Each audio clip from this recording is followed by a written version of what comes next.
मन्नाथ श्री जगन्नाथ मदगुरु श्री जगद्गुरु मदात्मा सर्वभूतात्मा तस्मै श्री गुरवे नमः। नीलाचल निवासाय नित्याय परमात्मने बलभद्र सुभद्राभ्यां जगन्नाथाय ते नमः। गुरु ब्रह्मा गुरु विष्णु गुरुदेव महेश्वर गुरु साक्षात परम ब्रह्म तस्मै श्री गुरवे नमः। क्रियायोग परंपरार समस्त गुरु मानक मु प्रणाम करुछि।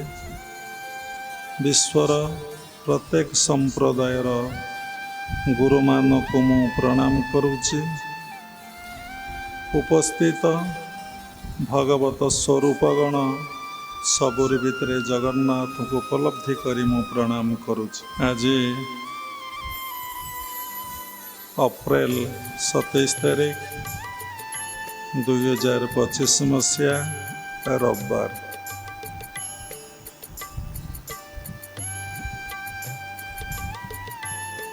मनरे हृदय भगवान को पाई भक्ति जागृत करने को हेले अर्थात भगवान को भल पाइबा को हेले आमको कौन कौन करने को पड़िबो। आम हृदय रे सत प्रति अर्थात भगवान को प्रति कहीं ए मन हृदय रे श्रद्धा विश्वास भल पाइबा भक्ति निर्भर विश्वास कहीं आसुना कौन पाई आसुना ए प्रश्नर उत्तर अनेक। देखंतु प्रत्येक व्यक्ति दुख जंत्रणा कष्ट रोगग्रस्त विभिन्न प्रकार मानसिक जंत्रणा रे समस्ते प्राय एबे छटपट हवा को लगुचंती। पूर्व अपेक्षा लोक अधिका पाठ पढ़ी अधिका नुआ नुआ कथा शिखिचंती नुआ नुआ कथा शिखुचंती जानुचंती देश विदेशर खबर जानी पारुचंती। विज्ञानर अग्रगति फल भल खाई पारुचंती भल पिंधि पारुचंती भल दी पैसा मध्य पूर्वापेक्षा पूर्वपुरुषों अपेक्षा भल मध्य रोजगार करि पारुचंती। तथापि कौन पाई लोकर मनरे सुख नहीं शांति नहीं आनंद नहीं कौन पाई? अधिका तो पाठ पढ़िला अधिका तो भाषा शिखिला देश विदेश रे ज्ञान लाभ कला समाज विषय बहुत जानिला भल अर्थ भी रोजगार कला सबुथरे चाल घरे रोला माटी घरे रहिला फैन एसी रे बसिला कम समय मध्य बहु दूर को यात्रा करि पारिला गोटे मुहूर्त मध्य देश विदेशर खबर को मध्य जानी पारला। कौन पाई मनुष्यर मन अशांत दुख जंत्रणा कष्ट भितर रही जहाँ को देखंतु कई आनंद रे नहांती कई प्रसन्न नहांती कई शांति रे नहांती। देखिले समस्त को जना पड़े समस्ते जानी पारंती नहीं जो माने आत्मज्ञानर अधिकारी जो माने तत्वदर्शी से माने समस्त को देखिले जानी पारंती। जेमती झाड़ा भितरे बा ब्लड भितरे कौन अच्छी अत्याधिक मेसीन द्वारा जना पड़ुची कि पेट भितरे कौन अच्छी अल्ट्रासाउंड द्वारा जना पड़ुची। से भले साधकर दिव्य दृष्टि द्वारा ज्ञान चक्षु थर्ड आई ओपन द्वारा समस्त को जानी पारे। समस्त भितरे गोटे अभाव रहुछि से अभावटा होछि कौन ना मनीष जीवश्रेष्ठ तारे मन अच्छी बुद्धि अच्छी विवेक अच्छी आओ आत्मा ता भितर अच्छी परमात्मा अच्छी ता भितर भगवान अच्छन्ति एवं परमपिता परम ब्रह्म मध्य ता भितर अच्छन्ति से निजे परमात्मा परम ब्रह्मंकर अंश विशेष से अनंत शक्तिर अधिकारी से आनंदर अधिकारी से प्रेमर अधिकारी से भावर अधिकारी से भक्तिर मध्य अधिकारी ए सब जानिला परे मध्य से निजको संपूर्ण भाव में भूली जाउछि दीटा कथा अनेक लोक भूली जाइछन्ति समस्ते प्राय भूली जाइछन्ति जो माने आत्मज्ञानी बा तत्वगुरुंकर संस्पर्श पूर्वजनर संस्कार आसीचन्ति तांको गुरु से ज्ञानटा देला परे सेमाने मध्य ई भगवान को मायरे पड़ी से मध्य ताको भूली जाउचन्ति किए भूली जाइछि किए ज्ञान लाभ परे मध्य भूली जाउचन्ति काहेकि ये सब निजर समीक्षारू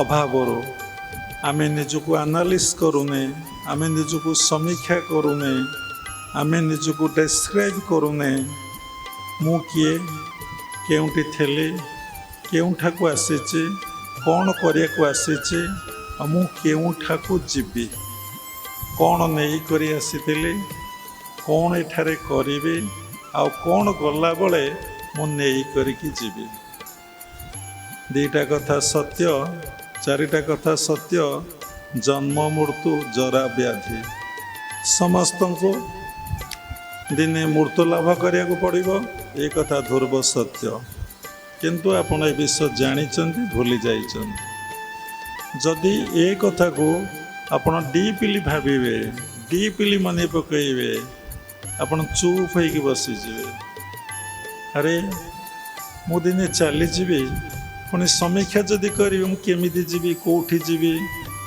को उपाय जीवी किछि तार निर्दिष्टता गोटे किछि नाही कारे सर्पाघात मृत्यु हम क्या घड़घड़ी पड़ो कार हार्ट अटैक हो कार एक्सीडेंट डेथ हो कार रोगरे मृत्यु हो कैंसर हो क्या कौन घटना घटीज एवं केउं स्थान केउठी किभली भाव में मृत्यु होइकि से पड़िबो एवं तार परवर्ती अवस्थाटा जे कौन ता किछि काहाको जଣା नाही जे सबले मृत्युर कथा भावे मृत्युर कथा चिंता करे मु जन्म होइछि निश्चिंत दिने मरिबी या सत्य मु देखुछि मो आगे जो माने जन्म होते से माने मरी जाइछन्ति मरी जाउछन्ति मु मध्य मरीजिबे तेणु इते बड़ संसार को मु आसिली आ पूर्वर ये सब थिला ना नथिला ए पंचभूत थिला ना नथिला पृथ्वी जल अग्नि वायु आकाश सब थिला ना नथिला सब थिला बड़ आश्चर्य कथा ये सब केबे ठारू थिला ये कहाँ पाई थिला या कौन आमर काम लगे प्रत्येक कथा को देखंतु प्रत्येक वस्तु को देखंतु प्रत्येक जिनिस को देखंतु किए ना किए गोटे सृष्टि करिछि कौ जिनस मन को है नहीं ये सृष्टिटा को जी तैयारी करिछि बा सृष्टि करिछि निश्चय जने स्रष्टा किए अच्छी जदि स्रष्टा अच्छी जो माने ज्ञानी ताले से कोठी अच्छंती केमिति अच्छंती ताले से जहाँ सृष्टि करिचंती से भलिया सृष्टि से सृष्टि गोटे गोटे पृथ्वी किए सृष्टि करें गोटे जल किए सृष्टि करें कि अग्नि किए गोटे सृष्टि करें कि वायु किए गोटे सृष्टि करदे पार कि आकाश गोटे सृष्टि करदे पार गोटे जगार 5 प्रकार फूल गछ लगातु 5 प्रकार फूल फुटब 5 प्रकार फल लगातु 5 प्रकार फल मध्य कौन हम ना फल बड़ आश्चर्य कथा गोटे जगह से 5 प्रकार फूल फुटुची 5 प्रकार फल मध्य होउची जदि आपण देखिबे ए सृष्टि को आश्चर्य हेबे कौन ये सृष्टिकार देखंतु गोटे से सब कथा को मनुष्य सहित को मनुष्य मिसु नहीं कार फेस सहित कार फेस मिसु नहीं कार सिग्नेचर सहित कार सिग्नेचर मिसु नहीं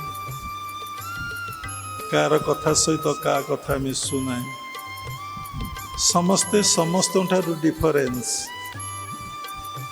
ए कथा बाबा कहीं कहते ए कथा कहबार मूल कारण होउची व्यक्ति कहीं दुख जंत्रणा कष्ट रे दिन काटुची मनुष्य सर्वश्रेष्ठ प्राणी है कहीं आनंद रे दिन न काटिला अरे जेते दिन थब टे आनंद कर जीवा ना मही रे थिबो जेते दिन आनंद करुथिब मन अरे आम बोलुचे भागवत रु पाठ करिचे मही रे थिबो जेते दिन आनंद करुथिब मन देखिले आनंद अच्छे किए प्रसन्न समस्ते जमती दुखग्रस्त समस्ते जमती चिंताग्रस्त समस्ते जमती पृथ्वीर दायित्व नहीं सबू बोझ जहाँ मुंड पर अच्छी भावना त्यारे मु तो आसिया पूर्व सबकि मु देखुची जो मैंने चली जाऊँ सबकि अच्छी मुझे चलीगला सबकि सेमती रहिबो मु इते बाड़े पिटी एते दुख जंत्रणा कष्ट करी ये सब कहीं करुचे कौन पाई करुचे जदि करुचे कहीं करुचे कौन पाई करुचे जदि आपण भितर प्रश्न आसिला देखिले जिते संपद आपण लाभ कले से आपन को सुख दौची ना दुख दौची जिते संपद लाभ करुचंती आपन को सेते से दुख जंत्रणा कष्ट दौरान भागवत गोटे पद अच्छी स्वर्ग संपद रे आशा नहीं नरके पड़ी बा कहीं जदि मु स्वर्ग चाहू नहीं ताले मु नरक कहीं भोगी जदि मु स्वर्ग चाहूँगी मु निश्चिंत भाव में नरक पड़ी तेणु व्यक्ति आनंद कहीं पाऊना ना देहरु सुख पाए मनरु टिके शांति पाए आत्मस्थ हेले आनंद पाए परमात्मा परम ब्रह्म पाखरे मन को रखिले से ब्रह्मानंद पाए तेणु आम सबुबले चिंता करवा उचित मु कौन पाई कि धरा पृष्ठ रे जन्म ग्रहण करिछि एटा होछि जीवर प्रधान लक्ष्य यही विषय रे जी सचेतन तार यात्राटा जन्म ठारू मृत्यु पर्यंत सब ठीक ठीक ठीक ठीक चलो जे कनसस जा भितर नहीं मु कौन पाई धरा पृष्ठ रे जन्म ग्रहण करिछि जदि यही कथाटा को से बारंबार ता मन भितर न रखिबो एवं ताकू मुखस्थ न करिबो एवं सबुबले तार स्मृतिपटता मेमोरी जदि कथाटी को न आसीबो ताहले से भूल पथरे असत पथरे चले जीव भागवत लेखा अच्छी कौन ना विष्णु माया को सत्य बुझी प्राणीए अच्छी एथि मर्जी जहाँ ये सृष्टि देखुंट भगवान को व्यतीत सबुकिछि माया सबुकिछि माया सबुकिछि अनित्य सबुकिछि असत्य सबुकिछि माया everything is illusion everything is maya सबु जानिला परे मध्य ए संसार लोभ संसार मोह संसार आकर्षण मनरु जाऊना कौटू जाऊना ना मनरु जाऊना हाथरू जाऊना पाटिरू जाऊना गोड़रू जाऊना मुंडरू जाऊना सबु जाऊना ये मनरु तेणु ଏ ମନ ଯେତେବେଳେ ଭଗବାନଙ୍କ ମାୟାରେ ରହିବ, ସ୍ତ୍ରୀ ପାଖରେ ରହିବ, ପୁଅ ପାଖରେ ରହିବ, ଝିଅ ପାଖରେ ରହିବ, ଟଙ୍କା ପାଖରେ ରହିବ, ପଇସା ପାଖରେ ରହିବ, ଜମି ପାଖରେ ରହିବ, ଘରବାଡ଼ି ପାଖରେ ରହିବ, ବନ୍ଧୁବାନ୍ଧବ ପାଖରେ ରହିବ, ଏମାନେ ସମସ୍ତେ ଦୁଃଖ ଦେବେ, ଯନ୍ତ୍ରଣା ଦେବେ, କଷ୍ଟ ଦେବେ।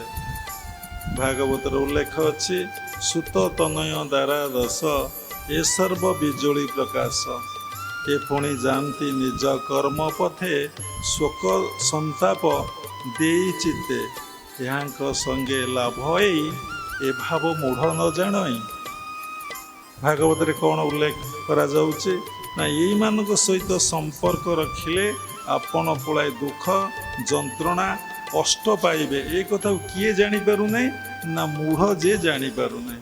ମନର ପାଞ୍ଚଟା ଅବସ୍ଥା, ଗୋଟେ ମୂଢ଼, ଗୋଟେ କ୍ଷିପ୍ତ, ଗୋଟେ ବିକ୍ଷିପ୍ତ, ଗୋଟେ ଏକାଗ୍ର, ଗୋଟେ ନିରୁଦ୍ଧ। ଆମେ ପୂର୍ବ ଏପିସୋଡ଼ରେ ମନକୁ କିଭଳି ଶୁଦ୍ଧି ପବିତ୍ର ନିର୍ମଳ କରାଯିବ ତାପରେ 2 ଘଣ୍ଟା 12 ମିନିଟ୍ ଆମେ କହିଥିଲୁ। ଏଥରକ ଭାବିଥିଲୁ ମନକୁ କିଭଳି ଭାବରେ ଆୟତ୍ତ କରାଯାଏ, ନିୟନ୍ତ୍ରଣ କରାଯାଏ, ମନକୁ ନିଜ ଇଚ୍ଛାରେ ପରିଚାଳିତ କରାଯାଏ, ତାରି ଉପରେ କହିବୁ। ତେଣୁ ବସୁ ବସୁ କାଳିଆ ସାଆନ୍ତଙ୍କ କୃପାରୁ ଯାହା ମୁଣ୍ଡ ଭିତରେ ଆସୁଛି, ମନ ଭିତରେ ଆସୁଛି, ତାହା କହିଯାଉଛୁ। ତେଣୁ ଗୋଟେ ବଡ଼ କଥା ହେଉଛି ମଣିଷ ଏଇ ବିଷୟ, ଆକୁ କହିଛି କୁହାଯାଇଛି ବିଷୟ, ଏଇ ବିଷୟରେ ମନ ରଖିଲେ ଆପଣ କେଉଁଠି ଶାନ୍ତି ପାଇବେ, ସୁଖ ପାଇବେ, ଆନନ୍ଦ ପାଇବେ। ସବୁ ଲୋକ ଯାଇ ପ୍ରଶ୍ନ ପଚାରୁଛନ୍ତି ସାଧୁସନ୍ତମାନଙ୍କ ପାଖକୁ, ଆଜ୍ଞା ଆମେ କାହିଁକି ମାନସିକ ଶାନ୍ତି ପାଇପାରୁନୁ, କାହିଁ ମାନସିକ ଆନନ୍ଦ ପାଇପାରୁନୁ, କାହିଁ ଭଲରେ ଆଜ୍ଞା ରହିପାରୁନୁ। ବହୁତ ଲୋକ ଆମର ଶତ୍ରୁତା ଆଚରଣ କରୁଛନ୍ତି, ଆମେ ବିଭିନ୍ନ ପ୍ରକାର ରୋଗଗ୍ରସ୍ତ ହେଉଛୁ। ସମସ୍ତଙ୍କ ଭିତରେ ଏଇସବୁ କଥା ଘୁରି ବୁଲୁଛି। ଏହାର କାରଣ କ'ଣ? ଏହା କାରଣ ଗୋଟିଏ ହେଉଛି ମଣିଷ ପ୍ରଥମେ ଜ୍ଞାନର ଅଭାବ। ଯାହା କିଛି ମଣିଷର ସୃଷ୍ଟି ହେଉଛି ଇଗ୍ନୋରାନ୍ସରୁ। ସବୁ ଜ୍ଞାନ, କେଉଁ ଜ୍ଞାନ ନା ଭୌତିକ ଜ୍ଞାନ ନୁହେଁ, ଆଧ୍ୟାତ୍ମ ଜ୍ଞାନର ଅଭାବରୁ। ତେଣୁ ଆମକୁ ଆଧ୍ୟାତ୍ମିକ ଜ୍ଞାନ ପ୍ରାପ୍ତି ହେଉନାହିଁ। କାହିଁକି ପ୍ରାପ୍ତି ହେଉନାହିଁ ନା ଜ୍ଞାନ ପ୍ରାପ୍ତି ପାଇଁ କ'ଣ ଦରକାର ନା ଶ୍ରଦ୍ଧା ଦରକାର। ଆଦୌ ଶ୍ରଦ୍ଧା, ତତ୍ପର ସାଧୁସଙ୍ଗ, ତତ୍ପର ସାଧନା, ତତ୍ପର ସିଦ୍ଧି। ଆକୁ ବ୍ୟାଖ୍ୟା କଲେ ଗୋଟେ ଏପିସୋଡ଼ ହେବ। ଆଦୌ ଶ୍ରଦ୍ଧା, ଭଗବତ ଗୀତାରେ ଉଲ୍ଲେଖ ଅଛି, ଶ୍ରଦ୍ଧାବାନ ଲଭେତେ ଜ୍ଞାନଂ, ଜ୍ଞାନଂ ଲବ୍ଧା ପରାଂ ଶାନ୍ତି। ବାବା ଏବେ କହିଲେ ମଣିଷ ଦୁଃଖ ଭୋଗୁଛି, ଯନ୍ତ୍ରଣା ଭୋଗୁଛି, କଷ୍ଟ ଭୋଗୁଛି, ବିଭିନ୍ନ ପ୍ରକାର ରୋଗଗ୍ରସ୍ତ ହେଉଛି। ଆ ମୂଳରେ କ'ଣ ରହିଛି ନା ଅଜ୍ଞାନତା। ତେଣୁ ଆମକୁ କାହିଁକି ଜ୍ଞାନ ଆସୁନାହିଁ ନା ଜ୍ଞାନ ପ୍ରାପ୍ତି ପାଇଁ ଆମ ଭିତରେ ଶ୍ରଦ୍ଧା ନାହିଁ। ଯଦି ଶ୍ରଦ୍ଧା ରହିବ, ଆମେ ଯେକୌଣସି ଜାଗାରେ ଏଇ ବ୍ରହ୍ମଜ୍ଞାନ ବିତରଣ କରାଯାଉଛି, ବ୍ରହ୍ମଜ୍ଞାନ ଚର୍ଚ୍ଚା କରାଯାଉଛି, ଆତ୍ମଜ୍ଞାନ ଆଲୋଚନା ସମୀକ୍ଷା କରାଯାଉଛି, ତାହେଲେ ଆମେ ସେଠି ଯାଇ ଯଦି ବସିବା, ସେଇ ସତ୍ସଙ୍ଗରେ ଆଶ୍ରୟ ନେବା, ସେଇ ସାଧୁଙ୍କ ପ୍ରତି ଆମର ଶ୍ରଦ୍ଧା ବିଶ୍ୱାସ ଭକ୍ତି ମନରେ ଆସିବ, ଆମକୁ ଧୀରେ ଧୀରେ ଧୀରେ କ'ଣ ହେବ ନା ଜ୍ଞାନ ପ୍ରାପ୍ତି ହେବ। କି ଜ୍ଞାନ ନା ଆତ୍ମଜ୍ଞାନ ବା ବ୍ରହ୍ମଜ୍ଞାନ ପ୍ରାପ୍ତି ହେବ। ଭଗବତ ଗୀତାରେ ଉଲ୍ଲେଖ କରାଯାଇଛି, ଶ୍ରଦ୍ଧାବାନ ଲଭେତେ ଜ୍ଞାନଂ। ଶ୍ରଦ୍ଧା ଆସିଲେ ଆପଣମାନେ ଜ୍ଞାନର ଅଧିକାରୀ ହେବେ। ଏ ଜ୍ଞାନ ଲାଭ ପାଇଁ କୌଣସି ଟଙ୍କା ପଇସା ଦରକାର ନାହିଁ, କୌଣସି ନାଁ ରେଜିଷ୍ଟ୍ରେସନ କରିବାର ଦରକାର ନାହିଁ, କି ଓଡ଼ିଶା ବାହାରକୁ ଯିବାର ଆବଶ୍ୟକ ନାହିଁ। କେବଳ ଯେଉଁଠି ଶୂନ୍ୟ କଲେଜ ଖୋଲା ହେଇଛି, ଯେଉଁଠି ସେଲ୍ଫ ରିଏଲାଇଜେସନ୍ ସେଣ୍ଟର କରାଯାଇଛି, ସେଇ ସେଲ୍ଫ ରିଏଲାଇଜେସନ୍ ସେଣ୍ଟରକୁ ଯାଇ ସେଠି ଆଶ୍ରୟ ନେଲେ ଆପଣ ଆତ୍ମଜ୍ଞାନର ଅଧିକାରୀ ହେବେ। ଦେଖନ୍ତୁ, ଜଣେ ଲୋକ ସାରା ବିଶ୍ୱରେ ବିବେକାନନ୍ଦ ପୂଜା ପାଇକି ଆସିଲେ। ସମସ୍ତେ ତାଙ୍କର ପ୍ରବଚନ ସ୍ପିଚ୍ ଶୁଣିକି, ସାର ଗର୍ଭକ ଭାଷଣ ଶୁଣି ବା ସ୍ପିଚ୍ ଶୁଣିକି ସମସ୍ତେ ଖୁସି ହେଇଗଲେ, ସମସ୍ତେ ଆନନ୍ଦିତ ହେଇଗଲେ। ସମସ୍ତେ କୃତ୍ୟକୃତ ହେଇଗଲେ। ଅନେକ ଲୋକ ତାଙ୍କ ପାଦ ତଳେ ଶରଣ ପଶିଗଲେ ଏବଂ ଜୀବନଟାକୁ ପରିବର୍ତ୍ତନ କରିଦେବା ପାଇଁ, ରୂପାନ୍ତରିତ କରିଦେବା ପାଇଁ, ଶୁଦ୍ଧ ପବିତ୍ର ନିର୍ମଳ କରିଦେବା ପାଇଁ, କାହାକୁ ନା ମନକୁ କରିଦେବା ପାଇଁ ଓ ନିଜ ଭିତରେ ଯେଉଁ ଭଗବାନ ଅଛନ୍ତି, ଯେଉଁ ଆତ୍ମା ଅଛନ୍ତି, ତାଙ୍କ ପାଖରେ ମନକୁ କେମିତି ରଖାଯାଇପାରିବ ସେଥିପାଇଁ ତାଙ୍କ ନିକଟରେ ସମସ୍ତେ ଶରଣ ପଶିଲେ। ମ୍ୟାକ୍ସିମମ୍ ଲୋକ ପ୍ରତ୍ୟେକ କଣ୍ଟ୍ରି ମାନଙ୍କରେ। ଏଇଠୁ ଆପଣ କ'ଣ ଶିଖିଲେ, କ'ଣ ଜାଣିଲେ ନା knowledge is power. Knowledge is power. ତେଣୁ ଜ୍ଞାନର କେତେ ଶକ୍ତି ରହିଛି ଦେଖନ୍ତୁ। ଭୌତିକ ଜଗତ ଜ୍ଞାନର କେତେ ଶକ୍ତି।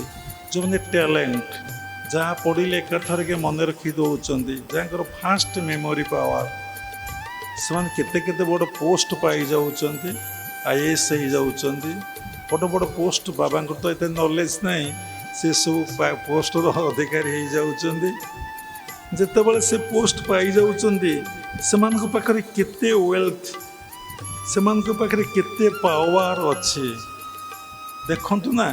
ତାଙ୍କୁ ଆପଣ ସାକ୍ଷାତ କରିପାରିବେନି, ତାଙ୍କ ସହିତ ଆପଣ କଥା ହେଇପାରିବେନି ଏବଂ ତାଙ୍କ ସହିତ ଦର୍ଶନ କରିବାକୁ ଗଲେ ଆପଣଙ୍କୁ କେତେ ଦିନ ଅପେକ୍ଷା କରିବାକୁ ପଡ଼ିବ। ଏଠିରେ ମୂଳରେ କ'ଣ ନା, ମୂଳରେ ଗୋଟିଏ କଥା, ଏ ହେଉଛି ନଲେଜ।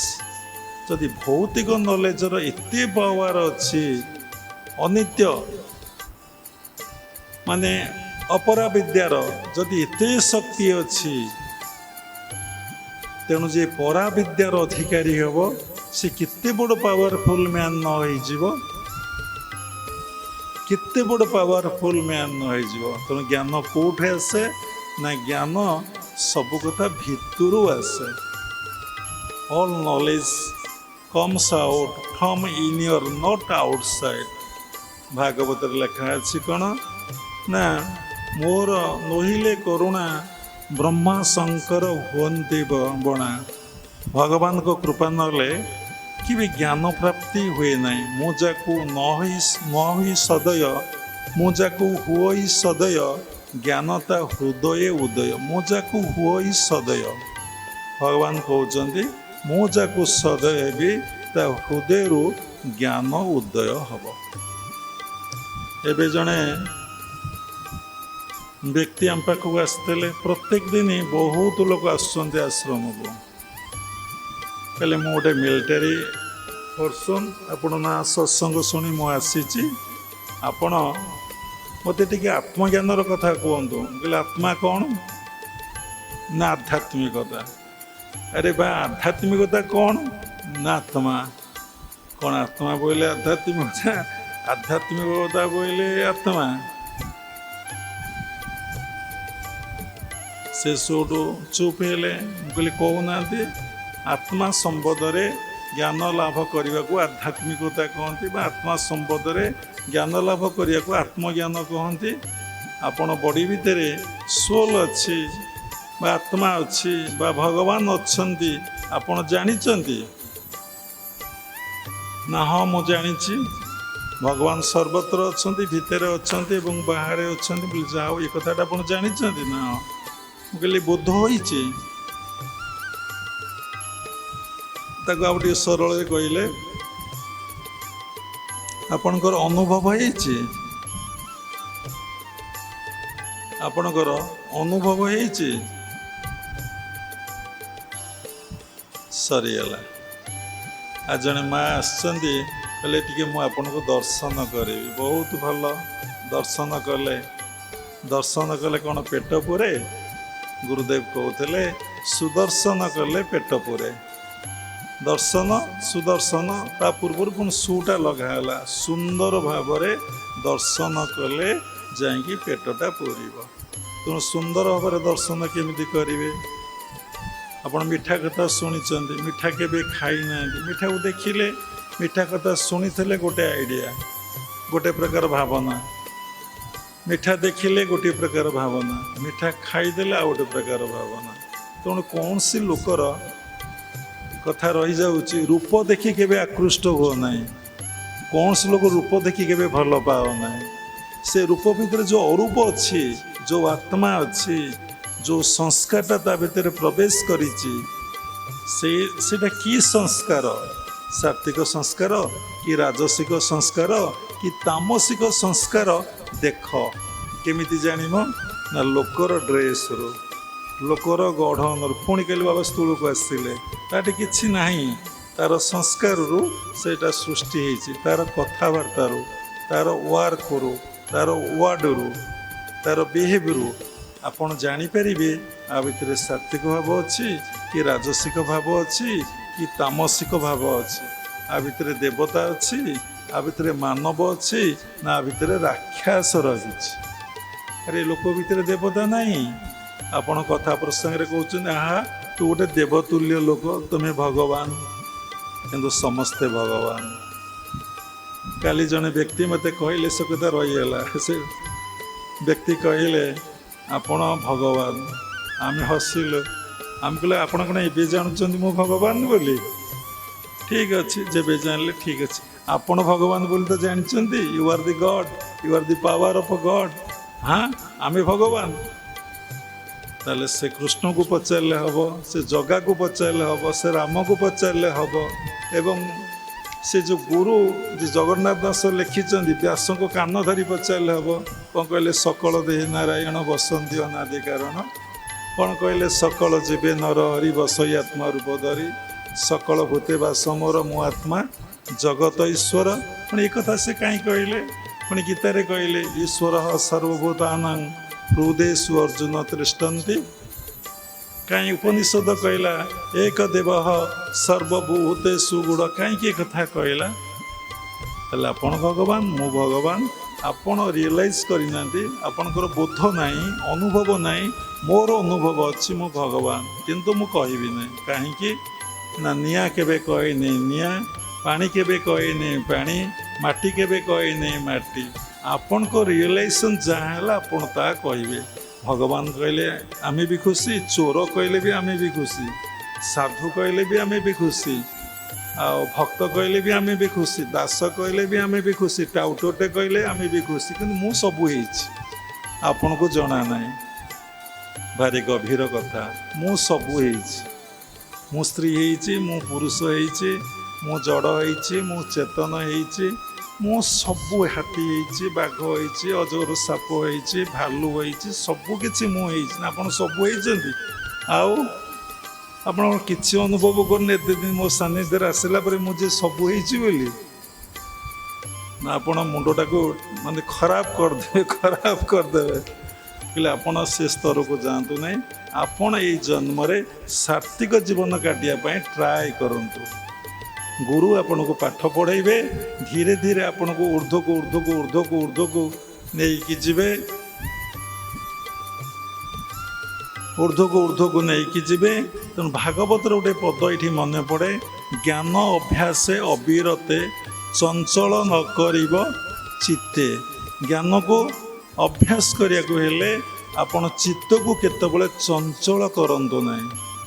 बहुत साधक साधिका अछंती से माने कौन चाहती ना आम समस्त ज्ञान को केमती कम समय भितर कम दिन भितर आम डाइजेस्ट कर दो ज्ञान लाभ करूँ। बहुत पागल पागलामी सब ये आस पागल पागेली बहुत लोक भितर पागलामी अच्छी देखो तो गुरुदेव सब गोटे सुंदर कथा कहते ये जिते पागल दुनिया रे अच्छी किए अर्थ पागल पागल किए शिक्षा पागल किए धन पागल किए प्रेम पागल अरे विभिन्न प्रकार पागल समस्ते ठारे पागल जे भगवान को उपलब्धि अनुभव न करिचे से ठारे पागल आज जो डिसीजन नहीं काली कहब से डिसीजन भूल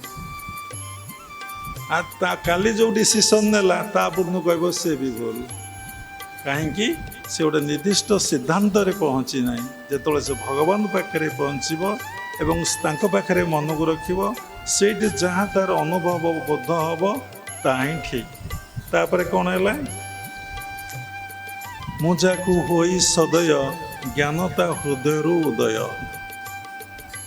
तेणु से कहले ज्ञानटा भगवान को कृपा हेले हृदय उदय हुए ठीक कथा कहते भूल कथा कही ताले हृदयटा कौटी अच्छी ना हृदयटा प्रत्येक लोकर लेफ्ट साइड रे बॉडी रे एठी रही एठी ज्ञान उदय है ना हाँ मु आज्ञा गुरु करिछि कहली बढ़िया गुरु ये पाठ पढ़े ना आज्ञा ठीक अच्छे से पाठ बसी पढ़ंतु ना आपण कहना अरे बापा आपण तो सब इाडू सियाडू कथा कहते आपण को मु कौन कहबी ज्ञान लाभ कराया भगवत गीतार चतुर्थ अध्यायर प्राय 34 श्लोक ना कौन तद्विधि पणिपातन परिप्रेषण सेवया उपदक्षति ते ज्ञान ज्ञानीन तत्वदर्शिन देखिले चतुर्थ अध्यायर 34 श्लोक बोली मु भावुची मोर तो मन रहे ना आम जहाँ शुणु मन रखीद जहाँ पढ़ू पाठ तो पढ़ीनु आमती मन रख जहाँ गुरुदेव पाखर शुणु साधना करूँ साधना करुचु से जो ज्ञान आम पाखक आसे आम से कथाटा को उपस्थापना करूँ ताले कोठी ना मो हृदय हूँ फास्ट हार्ट हूँ स्पंदनर अयारंभ हूँ सहस्रा ब्रह्मरंध्र ज्ञानटा यू खेरण होठी खेरण ये जिते आज्ञा हूँ सेकेंड हार्ट रे जो ज्ञानटा पहुँचुची आपण भितर एक्सप्रेस हो जाऊँ परिप्रकाश होची जड़े व्यक्ति जदि सब सहस्रारे मन रखिब अर्थात से ब्रह्मरंध्र रे मन रखी साधना करिब ऑटोमेटिक ब्रह्म ज्ञान प्राप्ति हम से बही टई पढ़ार कौन सी आवश्यकता ना बही पढ़ा जाऊँगी शास्त्र पढ़ा जाऊँगी से विषय आम मनटा कन्फर्म होगापी आम मनटा कौन हम ना दृढ़ होगापी सत्य भगवान अच्छा सत्य भगवान को डाकिले आमको सबकि मिले आम संस्पर्श बहुत साधक साधिका आसी समस्त गोटे प्रश्न सत्य कौन भगवान को भजन कले भगवान सबकि दियंती समस्तंकर संदेह हाँ ठीक कारण मनीष मात्रे संदेह को लोकर संदेह हुए नहीं ना जो माने सरल जो माने निष्कपट जो माने जटिल नुहंती जो माने आत्मविश्वास भगवत विश्वास ईश्वर परायण जहाँ भितर सात्विक भावटा प्रवेश करिछि राजसिक भावटा प्रवेश करिछि तामसिक भावटा प्रवेश करिछि लोक से अनुसार क्रियाकर्म कर चली तेणु जो माने सात्विक भावापन्न से मनरे विश्वास आसी जाए साधनार घोर विघ्न बाबा गोटे एपिसोड मान कहते 9टा साधनार 9टा कथा ही साधनार विघ्न गोटे हूँ कौन ना मनुष्यर सन्देह आउ संशय आ गोटे कौन हूँ ना मनुष्यर आलस्य आ गोटे कौन हूँ ना मनुष्यर व्याधि आ गोटे कौन हूँ ना तार पूर्वजन्मर संस्कार एमती कहले 9टा कथा अच्छे प्रथम कथा हूँ साधकर सन्देह और संशय ये सन्देह संशय कौटे आसूची ना सबू ये खेचड़ मनर ही आसूची आपण सन्देह कौन आखि द्वारा करेंगे कि कान द्वारा करेंगे कि पाटी द्वारा करेंगे कि नाक द्वारा करेंगे कि चर्म द्वारा करेंगे 5टा जो ज्ञानेन्द्रिय अच्छी आ द्वारा आपड़ करेंगे जो षष्ठ ज्ञानेन्द्रिय अच्छी जहाँ को आप देखिपार ना जहाँ को आप जापारूना खाली अनुभव कर मन गोटे कौन अच्छी से मनरे ये समस्त नकारात्मक सकारात्मक चिंता खाली घोरी बुलूची गोटे पाचियारे जेमती कंकड़ा माने 10टा कंकड़ा रही खाली घूरी बुलूता ये ताक गोड़ धरता है सी ता गोड़ धरता है सी ता गोड़ धरता है सी ता गोड़ धरी था ये चेन सिस्टम आमर थट्स गुड़ाक आसूची जे जो थट्स नहीं कि आम आसीचे से गुड़ाक हूँ केतबले दिल्ली जीवी केतबले बम्बे जीवी केतबले टका रोजगार करी केतबले गाड़ी घोड़ा करी केतबले घर करी केतबले पुओ को पाठ पढ़ेबी केतबले भगवान को पाइबी ना ना से कथा ना ये भगवान विषय ज्ञान लाभ करी दीक्षा नहीं आश्रम को आसी गुरु ग्रहण करी शांति पाई ना टी आनंद पाई भी नुहे टी शांति पाई मो पुओ झील भल पढ़े आमर उन्नति हम मो देह सुस्थ এইଥିପାଇଁ ନା ସେ କ'ଣ ଦୀକ୍ଷା ଗ୍ରହଣ କରିଛି ଯେ ତାର ମୂଳ କଥାଟା ହେଉଛି ମଣିଷ କ'ଣ ପାଇଁ ଜନ୍ମଗ୍ରହଣ କରିଛି ନା ମନୁଷ୍ୟ ଜନ୍ମର ଲାଭ ଯେବେ ଗୋବିନ୍ଦେ କରେ ଭାବ। କେବଳ ଜନ୍ମ ହେଇଛି ଗୋବିନ୍ଦଙ୍କ ସହିତ କ'ଣ କରିବା ପାଇଁ ନା ଭାବ କରିବା ପାଇଁ। ଏଠି ଭାବ ତ ସବୁଆଡ଼େ ଲାଗିଗଲାଣି, ଗୋବିନ୍ଦ ପାଖରେ କେତେ ପରସେଣ୍ଟ ଅଛି ଯେ ଲାଗିବ? 100% ମନକୁ ମୁଁ ତ ଡିଭାଇଡେଡ୍ କରିଦେଲିଣି ସମସ୍ତଙ୍କ ପାଖରେ। ଭାବିକି ଦେଖନ୍ତୁ, ଗୋଟେ ଘରଟେ କବାଟ ଦେଇଦେବେ, ଚୁପ୍ ଲାଇଟ୍ ବନ୍ଦ କରି ଫ୍ୟାନ୍ ଏସି ଲଗେଇବେ, ଶୀତ ଦିନ ନ ହେଇଥିଲେ ଖରା ଦିନେ, ଦେଖିବେ ଭାବ କେଉଁଠି ଅଛି? ଦେଖିବେ ତ ଆଉ କ'ଣ ଅଛି? କ'ଣ କ'ଣ ଭାବ ଆସୁଛି ଆପଣ ଦେଖିଲେ ଆଶ୍ଚର୍ଯ୍ୟ ହେବେ। ଆଉ କ'ଣ ସେତେବେଳେ ଯେତିକି ଘଣ୍ଟାଟେ ବସିଲେ ସେଇ ଘଣ୍ଟାଏ ଭିତରେ ଭଗବାନ କେତେ ଥର ଆସିଛନ୍ତି ବା ଗୁରୁ କେତେ ଥର ଆଇଛନ୍ତି। ଯିଏ ଆସିଛି ସିଏ ଆପଣ ଭିତରେ ଅଛି, ଯିଏ ନାହିଁ ସେ କ'ଣ ଆସିଛି କି? ସ୍ଥୂଳରେ ଦେଖନ୍ତୁ। ଏବଂ ଯିଏ ଆସିଛି ଆପଣ ମନ ତାରି ପାଖରେ ଅଛି। ନାହିଁ ନା ନାହିଁ, ମୁଁ ଏଇଠି ବସିଛି, ମୋର ମୋ ଗୁରୁଦେବଙ୍କ କଥା ମନେ ପଡ଼ୁଛି, ଗୁରୁଦେବଙ୍କ ପାଖରେ ଅଛି, ମୋ କାଳିଆ ସାନ୍ତ କଥା ମନେ ପଡ଼ୁଛି। ଯଦି କେଉଁଠି ଗୋଟେ ଡିସେବଲ୍ କଥା ମନେ ପଡ଼ୁଛି ତା ପାଖରେ ମୁଁ ଅଛି। ତେଣୁ ମନକୁ ଯଦି ନିରୀକ୍ଷଣ କରିବେ, ମନକୁ ଯଦି ଜାଣିବାକୁ ଚାହିଁବେ, ଏକାନ୍ତରେ ଚୁପଚାପ ବସି ଦେଖିବେ ଏ ମାଇଣ୍ଡ କେଉଁ କେଉଁ ଜାଗାକୁ ଯାଉଛି, ତାର ଘର କେଉଁଠି, ପ୍ରକୃତ ଘରଟା କେଉଁଠି, ଆଉ ସେ କେଉଁ ଘରକୁ ଯାଉଛି। ଦେଖିବେ ସେ ସବୁ ଘରେ ପହୁଛି ବିଟପି ନାରୀ ଭଳିଆ। ଆ ଘରେ ପଶିଲାଣି ତ ତା ଘରେ ପଶିଲାଣି ତ ତା ଘରେ ପଶିଲାଣି ତ ତା ଘରେ ପଶିଲାଣି ତ ଏତେ ଗାତ, କେତେବେଳେ କେଉଁ ଗାତରେ ସେ ବସି ଯାଉଛି ଆଉ ଠିକଣା ନାହିଁ। ତାର ନିର୍ଦ୍ଦିଷ୍ଟତା ନାହିଁ, ତାର ସ୍ଥିରତା ନାହିଁ, ତାର ଭଗବାନଙ୍କ ପ୍ରତି ପ୍ରୀତି ଭାବ ନାହିଁ। ତେଣୁ ମନୁଷ୍ୟ ଜନ୍ମର ଲାଭ ଯେବେ ଗୋବିନ୍ଦେ କରେ ଭାବ, ତାର ଗୋବିନ୍ଦ ସହିତ ଭାବ କେଉଁଠି ହେଉଛି? ଯାହାର ଗୋବିନ୍ଦଙ୍କ କଥା ମନେ ପଡ଼ୁଛି, ଗୋବିନ୍ଦ ବିଷୟ ଚିନ୍ତନ ହେଉଛି, ଗୋବିନ୍ଦଙ୍କ ବିନା ଆଉ ସେ କିଛି ଜାଣିନି, ଜଗନ୍ନାଥ ବିନା ବା ସେଇ କୃଷ୍ଣ ରାମ ବିନା, ତାହେଲେ କ'ଣ ହବ ନା ଜାଣିବ ଯେ ତାଙ୍କ ସହିତ ତୁମର ଭାବ ଅଛି। ତାଙ୍କ ସହିତ ଯାହାର ଭାବ ରହିବ, ଛୋଟିଆ କଥା, ଯେସା ସଙ୍ଗ ତେସା ରଙ୍ଗ, ଯେମିତିଆ ଲୋକ ସହିତ ଆମେ ମନ ଯିବ ତା ପାଖରେ। ଦେଖୁନାହାନ୍ତି, ଜଣେ ସାଧୁଙ୍କ ପାଖରେ ବସନ୍ତୁ, କିଛି ସମୟ ପାଇଁ ଆପଣ ଭିତରେ ଭଗବତ ଚିନ୍ତା, ଭଗବତ କଥା ଆସିବ।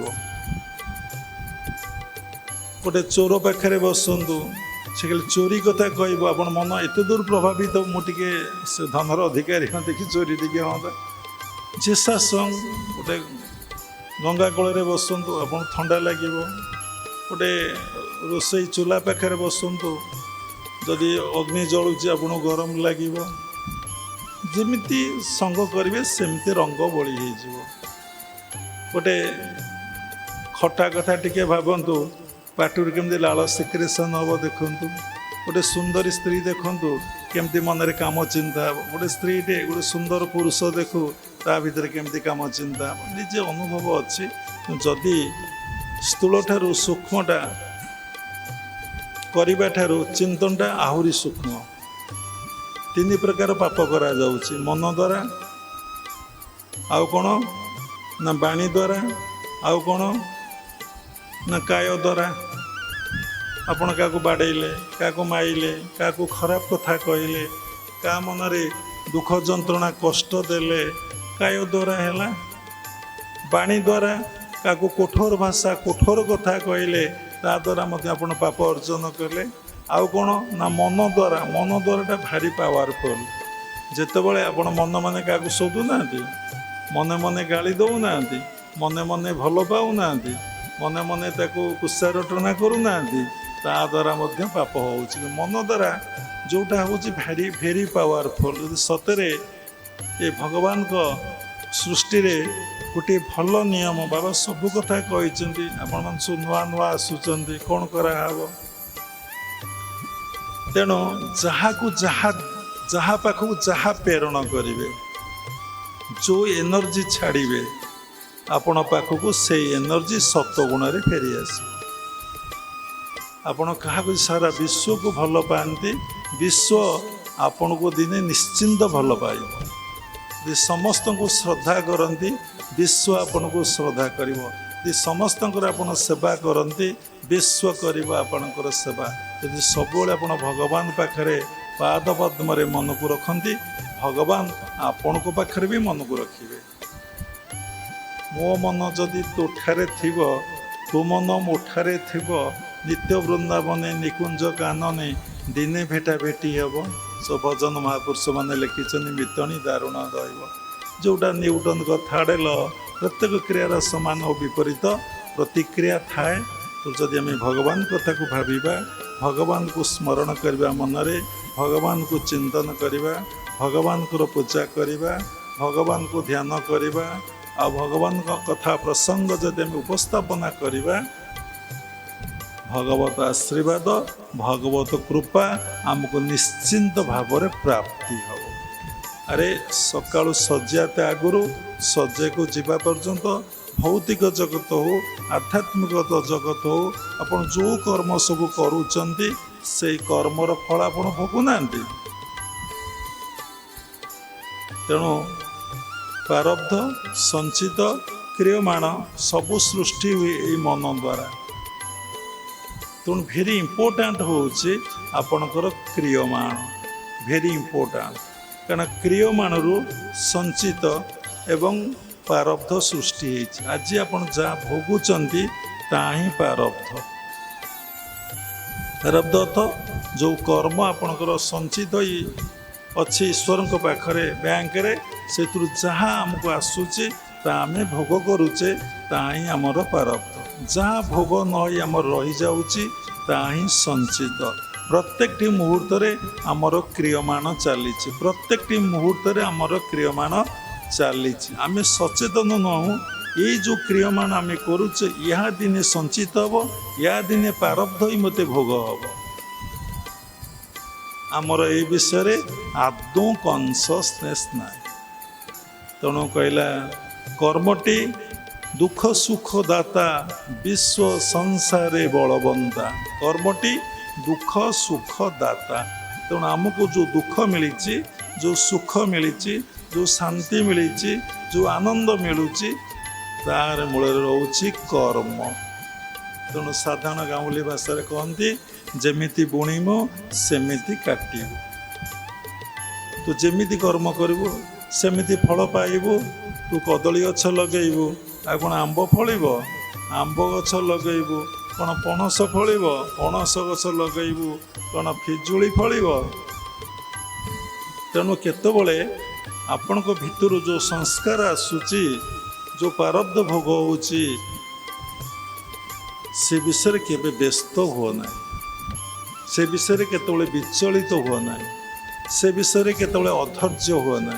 ताकू भल भाव जान, मो भितर यही थॉट्स आसुची, यही थॉट्स ही मो भितर थिला, मुझे सृष्टि करके आसी से कर्मफल मते भोग होउची। आपण चिंता करूना, आपण बड़ टैलेंट होइछन, भल स्कॉलर होइछन, भल मेमोरी, आपण केबे जानि सुन ताकू सृष्टि करछन ए जन्मरे।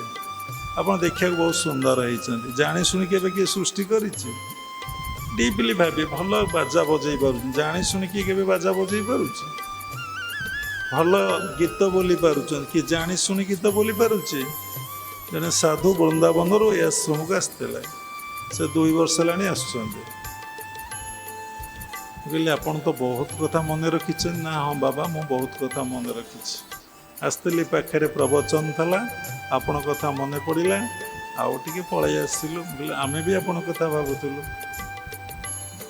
आपण ओडिशा आछंती, निश्चिंत आश्रम आड़े कालिया शांत आड़े टी बुली आसबे। बाबा एते कथा आपण मन, गीतार प्रत्येक श्लोक आपण मन रखिछन ना। 18 अध्याय गीता 700 श्लोक को मु मन रखिछि। बोले केमिति ना बाबा, मु थरे पढ़ी सेकेंड टाइम जो पढ़ीदेली मोर सब मन रहीगला। कहले आपण जो अध्याय जो श्लोकटा पचारुना, आम क्या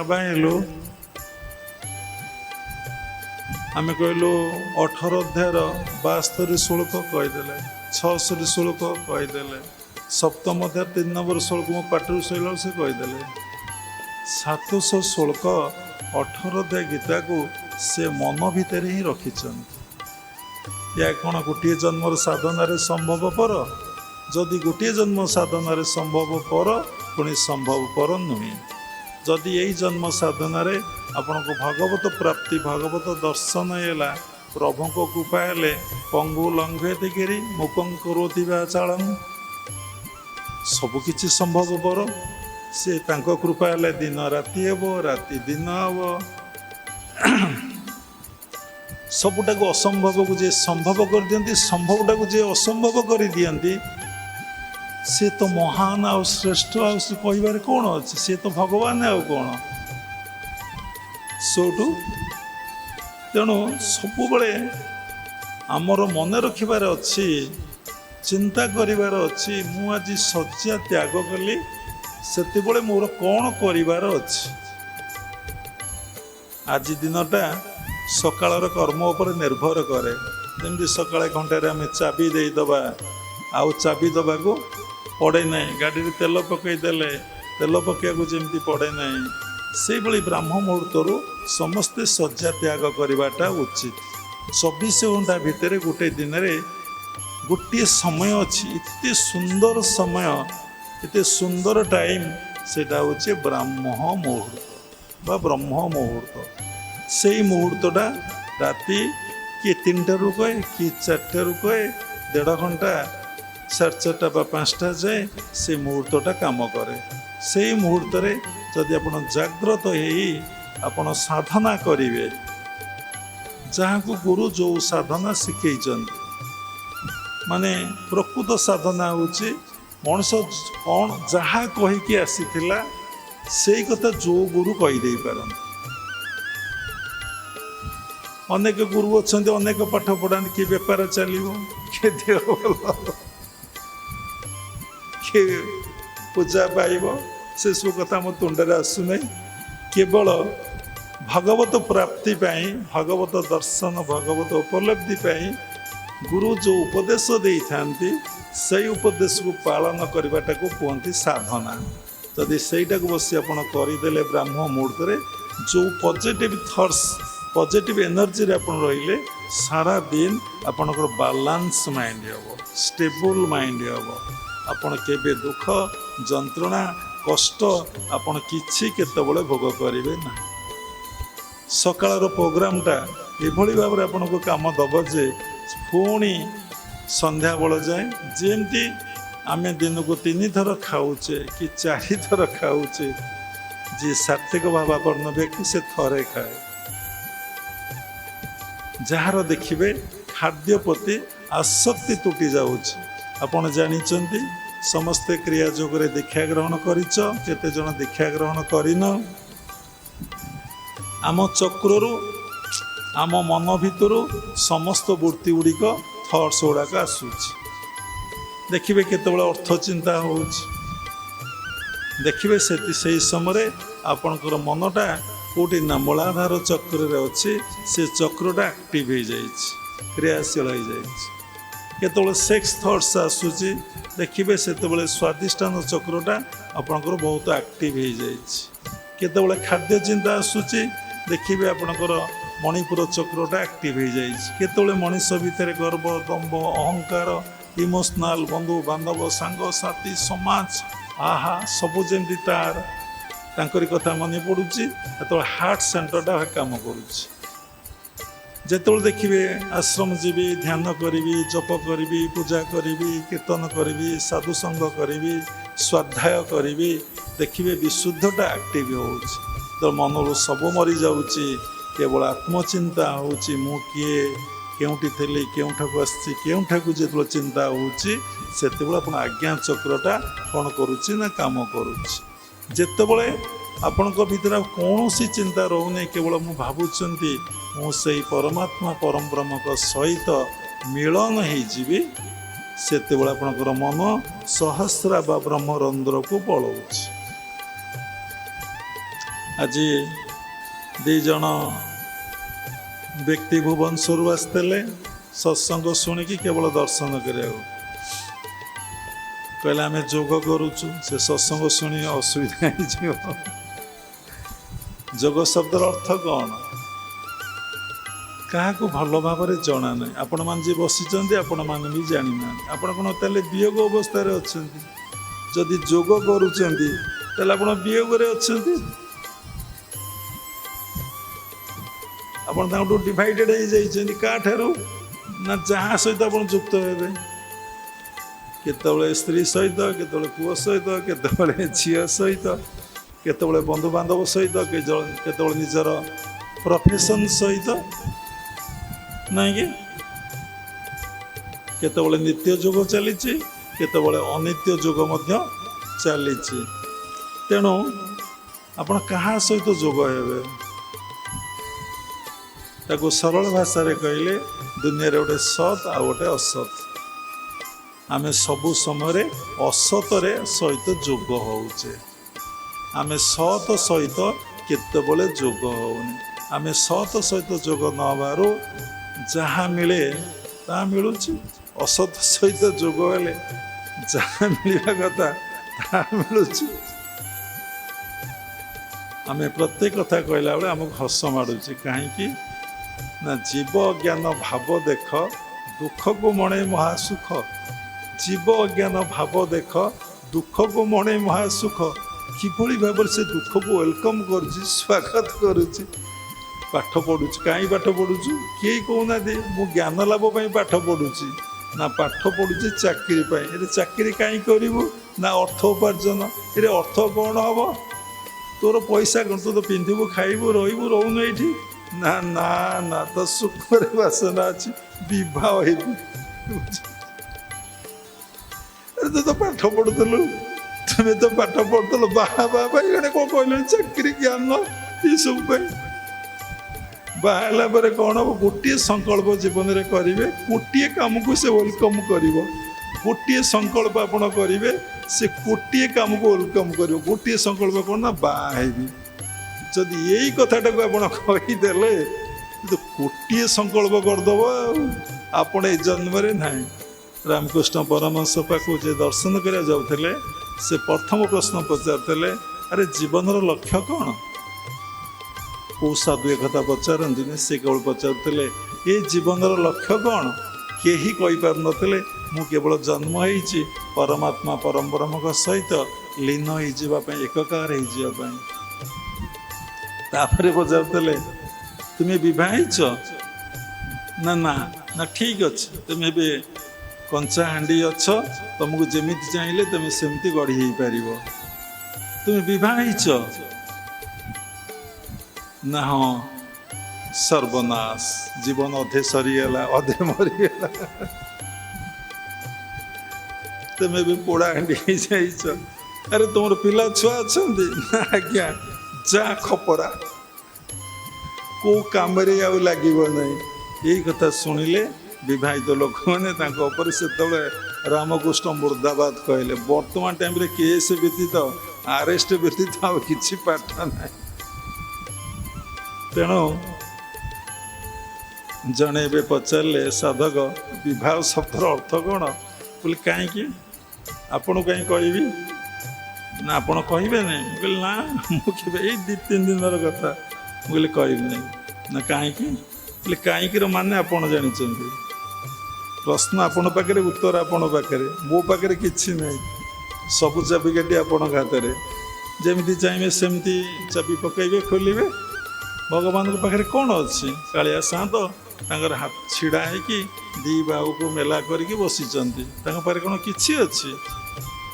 ଯେତେବେଳେ ନିଜକୁ ପୂର୍ଣ୍ଣ ମାତ୍ରାରେ ସମର୍ପଣ କରିଦେବେ, ଶରୀର ମନ ପ୍ରାଣକୁ ସତ୍ୟରେ ସମର୍ପଣ କରିଦେବେ ପିଣ୍ଡରେ, ଆଉ ବ୍ରହ୍ମାଣ୍ଡରେ ସବୁବେଳେ ଟ୍ରାଏ କରିବେ ଏଇଠି ମନ ପ୍ରାଣକୁ ରଖିବା ପାଇଁ, ତାହେଲେ ଯଦି ସମର୍ପିତ ହେଇଗଲେ ସେତେବେଳେ ସବୁ ଚାବିକାଠି କାଳିଆ ସାନ୍ତଙ୍କ ହାତରେ। ତମ ହାତରେ ଆଉ କିଛି ନାହିଁ। ଯେପର୍ଯ୍ୟନ୍ତ ତମର ପୁରୁଷାକାର ଅଛି, ଲଢ଼େଇ କରିବାକୁ ଇଚ୍ଛା ଅଛି, ତମର ଶକ୍ତି ଅଛି, ତମର ସାମର୍ଥ୍ୟ ଅଛି, ସେ ପର୍ଯ୍ୟନ୍ତ ସବୁ ଚାବିକାଠି ତୁମ ପାଖରେ। ବୁଝିପାରିଲେ କେତେ ସୁନ୍ଦର କଥା? ଆରେ ଚାବି ରଖିବ ନା କାହାକୁ ଦବ? କ'ଣ କରିବ? ଶ୍ରୀ ଗୁରୁ ବଚନ କଞ୍ଚି କରି ଜ୍ଞାନ, ସଧିରେ ବଳାହ ମତିକି ବଜ୍ର ହିଁ କବାଟ କେବେ ନୁହେଁ ଆଣ୍ଟ କ୍ଷଣକେ ଯିବ ଫିଟେକି ଫିଟାଇ କବାଟ ନିରଞ୍ଜନ ଭେଟ ଦେଖିଲେ ପାଇବୁ ମୁକ୍ତିକି। ତାଙ୍କୁ ଦେଖିଲେ ଆପଣ ମୁକ୍ତି ହେଇଯିବେ। ସେ କବାଟ କେମିତି ଖୋଲିବ ନା ଯେ ଜୀବନରେ ଗୁରୁଙ୍କ କଥାକୁ ମନ୍ତ୍ର ବୋଲି ଭାବିବ। ତେଣୁ ବାବା ପୂର୍ବରୁ ଉପସ୍ଥାପନା କରୁଥିଲେ ଏ ସମସ୍ତ କଥା ସୃଷ୍ଟି ହେଉଛି କେବଳ ମନରୁ। ମନର ସଂଜ୍ଞା କହିଛନ୍ତି ଆମର ଜନ୍ମ ଜନ୍ମାନ୍ତର ସଂସ୍କାର କର୍ମର ଫଳକୁ ମନ କୁହାଯାଏ ବା combination of the thoughts is mind. ଅନେକ ଗୁଡ଼ିଏ ଚିନ୍ତା ଅନେକ ଚିନ୍ତା ସମୂହକୁ ମନ କୁହାଯାଏ। ସଂକଳ୍ପ ବିକଳାତ୍ମକ ବୃତ୍ତିକୁ ମନ କୁହାଯାଏ। ତେଣୁ ମୁକ୍ତି ହୁଏ, ମୋକ୍ଷ ହୁଏ, ଈଶ୍ୱର ଦର୍ଶନ କରେ, ଈଶ୍ୱର ଉପଲବ୍ଧି କରେ, ସବୁକିଛି ମନ। ଆପଣ ମନ କହିବାରୁ ଆପଣ ଏତେ ବାଟ ଦୌଡ଼ି ଆସିଛନ୍ତି। ମନ କହିବାରୁ ବସିକି ଶୁଣୁଛନ୍ତି। ମନ କହିଲେ ଏ ଜଗତର ଯାତ୍ରୀ ହେବା ପାଇଁ ଏଠାକୁ ଇଚ୍ଛା ପ୍ରକାଶ କରିବେ ବା ଏ ଶୂନ୍ୟ କଲେଜରେ ଆପଣ ନାଁ ଲେଖେଇବେ। ଯଦି ମନ କହିବ ତାହେଲେ ପାଠ ପଢ଼ିବେ। ନାଇଁ ଏ ବ୍ରହ୍ମା ବିଷ୍ଣୁ ମହେଶ୍ୱର ବାବା ଲେଖିଛନ୍ତି। ଅନେକ ସାଧିକା ଆମେ ତ 30 ବର୍ଷ ହେଲା ଦୀକ୍ଷା ଦେଲୁଣୁ ସେଇ ବ୍ରହ୍ମା ବିଷ୍ଣୁ ମହେଶ୍ୱରରେ ରହିଯାଇଛନ୍ତି। ଆଉ ହସେଇ ଦୀର୍ଘ ହସୋଦୁର୍ଗ ମୋଡ଼ିବା ପାଇଁ କାହାର ଇଚ୍ଛା ନାହିଁ। କାହିଁକି ନା ସବୁରି ମୂଳରେ ଗୋଟିଏ କଥା ହେଲା ଶ୍ରଦ୍ଧା। ସେଇ ଶ୍ରଦ୍ଧାଟା ଆମ ଭିତରେ ନାହିଁ। କାହିଁକି ନାହିଁ ନା ଜନ୍ମ ଜନ୍ମାନ୍ତରର ସଂସ୍କାର ଆମ ଚିତ୍ତରେ ବୃତ୍ତି ଆକାରରେ ଅଛି। ତେଣୁ ଆମେ ଏଇ କର୍ମ କରି କରି କରି କରି କରି କରି ଆସିନେ। ଗୀତାରେ ଗୋଟେ ଶ୍ଲୋକ ମନେ ପଡ଼େ, ବହୁନାଂ ଜନ୍ମ ନାମନ୍ତେ ଜ୍ଞାନମାନଂ ମାଂ ପ୍ରପଦନ୍ତେ ବାସୁଦେବ ସର୍ବମିତି ସ ମହାତ୍ମା ସୁଦୁର୍ଲଭ। ବହୁନାଂ ଜନ୍ମ ନାମନ୍ତେ, ବହୁ ଜନ୍ମ ସଂସ୍କାର ଫଳରେ ମଣିଷ କ'ଣ ନା ଜ୍ଞାନୀ ହୁଏ। ବହୁନାଂ ଜନ୍ମ ନାମନ୍ତେ ଜ୍ଞାନମାନଂ ମାଂ ପ୍ରପଦ। କି ଜ୍ଞାନୀ ନା ଆତ୍ମଜ୍ଞାନର ଅଧିକାରୀ ହୁଏ। ବାସୁଦେବ ସର୍ବମିତି, ବାସୁଦେବ କହିଲେ ଭଗବାନ, ସର୍ବମିତି ସବୁରି ଭିତରେ ଅଛନ୍ତି ବୋଲି, ନିଜ ଭିତରେ ସବୁରି ଭିତରେ ଅଛନ୍ତି ବୋଲି ତାର କ'ଣ ହୁଏ ନା ଅନୁଭବ ହୁଏ। ସେଇ ଅନୁଭବଟା ହେଉଛି ଜ୍ଞାନ। ସେ ଅନୁଭବଟା ହିଁ ସବୁକିଛି। ଭଗବାନଙ୍କୁ ଦର୍ଶନ କଲେ ସେ ମା କହିଲେ ମୁଁ ଦର୍ଶନ କରିବାକୁ ଆସିଛି। ଠିକ୍ ଅଛି, ଅନୁଭବ ଅଛି କି? ବାବା କିଏ? କିଏ ସେ ବାବା? ମୁଁ କିଏ? ମୁଁ ତାଙ୍କୁ ଦେଖିବି, ସେ ମୋତେ ଦେଖିବେ। ସାଧନା କରି କରି ଗଲେ, ସାଧନା କରି କରି ଚାଲିଲେ ଦେଖିବେ ମୁଁ ବାବାଙ୍କୁ ଦର୍ଶନ କଲି। ଇଏ ଗୋଟେ ଅବସ୍ଥା। ବାବା ହିଁ ଜଣେ ସାଧୁ ବା ସନ୍ଥ ମହାପୁରୁଷ, ଇଏ ଗୋଟେ ଅବସ୍ଥା। ପୁଣି ଗୋଟେ ଅବସ୍ଥା ଆସିବ ବାବା ହିଁ ଭଗବାନ, ସିଏ ଗୋଟେ ଅବସ୍ଥା। ତାପରେ ପୁଣି ଦେଖିବେ ମୁଁ କେମିତି ବାବାଙ୍କ ସହିତ ମିଳନ ଏକକାର ହେଇଯାଆନ୍ତି, ସିଏ ଗୋଟେ ଅବସ୍ଥା। ତାପରେ ଦେଖି ମୁଁ ହିଁ ବାବା ହେଇଯାଇଛି। ବୁଝିପାରୁଛନ୍ତି? ଆଗ ଭଗବାନଙ୍କୁ ଦର୍ଶନ କରିବା ପାଇଁ ଗୋଟେ ଅବସ୍ଥା, ଭଗବତ ପ୍ରାପ୍ତି ପାଇଁ ଗୋଟେ ଅବସ୍ଥା, ଭଗବାନଙ୍କ ସହିତ ମିଳନ ହେବା ପାଇଁ ଗୋଟେ ଅବସ୍ଥା। ମିଳନ ହଉ ଆପଣ ଏକ ହେଇଗଲେ ତାହା ହିଁ ଯୋଗ। ଯୋଗ କଥା ରହିଯାଇଥିଲା।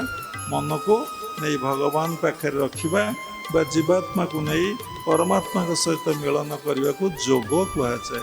ଆମ ମନ ସବୁଆଡ଼େ ଘୁରୁଛି, ସବୁଆଡ଼େ ବୁଲୁଛି, ଈଶ୍ୱରଙ୍କ ପାଖରେ ନାହିଁ।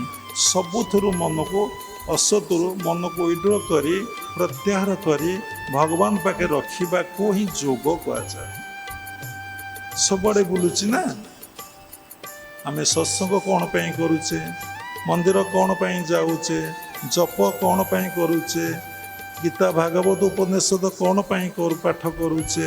ଘଣ୍ଟା ଘଣ୍ଟା ଧ୍ୟାନରେ କ'ଣ ପାଇଁ କ୍ରିୟା ଅଭ୍ୟାସ ଆମେ କରୁଛେ? କେବଳ ମନକୁ ଭଗବାନ ପାଖରେ ରଖିବା ପାଇଁ। ତେଣୁ ମନର କେତେଟା ଅବସ୍ଥା ବା କହିଲେ ମୂଢ଼, କ୍ଷିପ୍ତ, ବିକ୍ଷିପ୍ତ, ଏକାଗ୍ର, ନିରୋଧ। ତେଣୁ ଦେଖନ୍ତୁ ଆପଣମାନେ ମୂଢ଼ ନୁହନ୍ତି। ଯେଉଁମାନେ ମୂଢ଼ ସେମାନେ ଭଗବାନଙ୍କୁ ଭଜନ କରନ୍ତି ନାହିଁ, ଭଗବାନ କଥା ସ୍ମରଣ କରନ୍ତି ନାହିଁ, ଭଗବାନ ବିଷୟ ଶୁଣନ୍ତି ନାହିଁ, ଭଗବାନ କଥା କୁହନ୍ତି ନାହିଁ। ଭଗବତ ପ୍ରସଙ୍ଗ ପଡ଼ିଲେ ଉଠି ପଳେଇ ଯାଆନ୍ତି। କେମିତି? ଆରେ ବା, ଯାହାକୁ ଜ୍ୱର ହେଇଛି, ତା କ'ଣ ଭାତ କେବେ ଭଲ ଲାଗିବ? ଗନ୍ଧେଇବ ନା ଆଉ, ସେ ଉଠି ପଳେଇବ ନା ଆଉ। ତେଣୁ ଯାହାର ଯାହା ଦରକାର ସେ ତା ପାଖକୁ ଯିବ, ତାକୁ ସେଇଟା ଭଲ ଲାଗିବ। ଯାହାର ପୂର୍ବ ବାସନା ନାହିଁ ତାକୁ କ'ଣ ସବୁ କଥା ଭଲ ଲାଗିବ? କେବେ ଭଲ ଲାଗିବନି। ତେଣୁ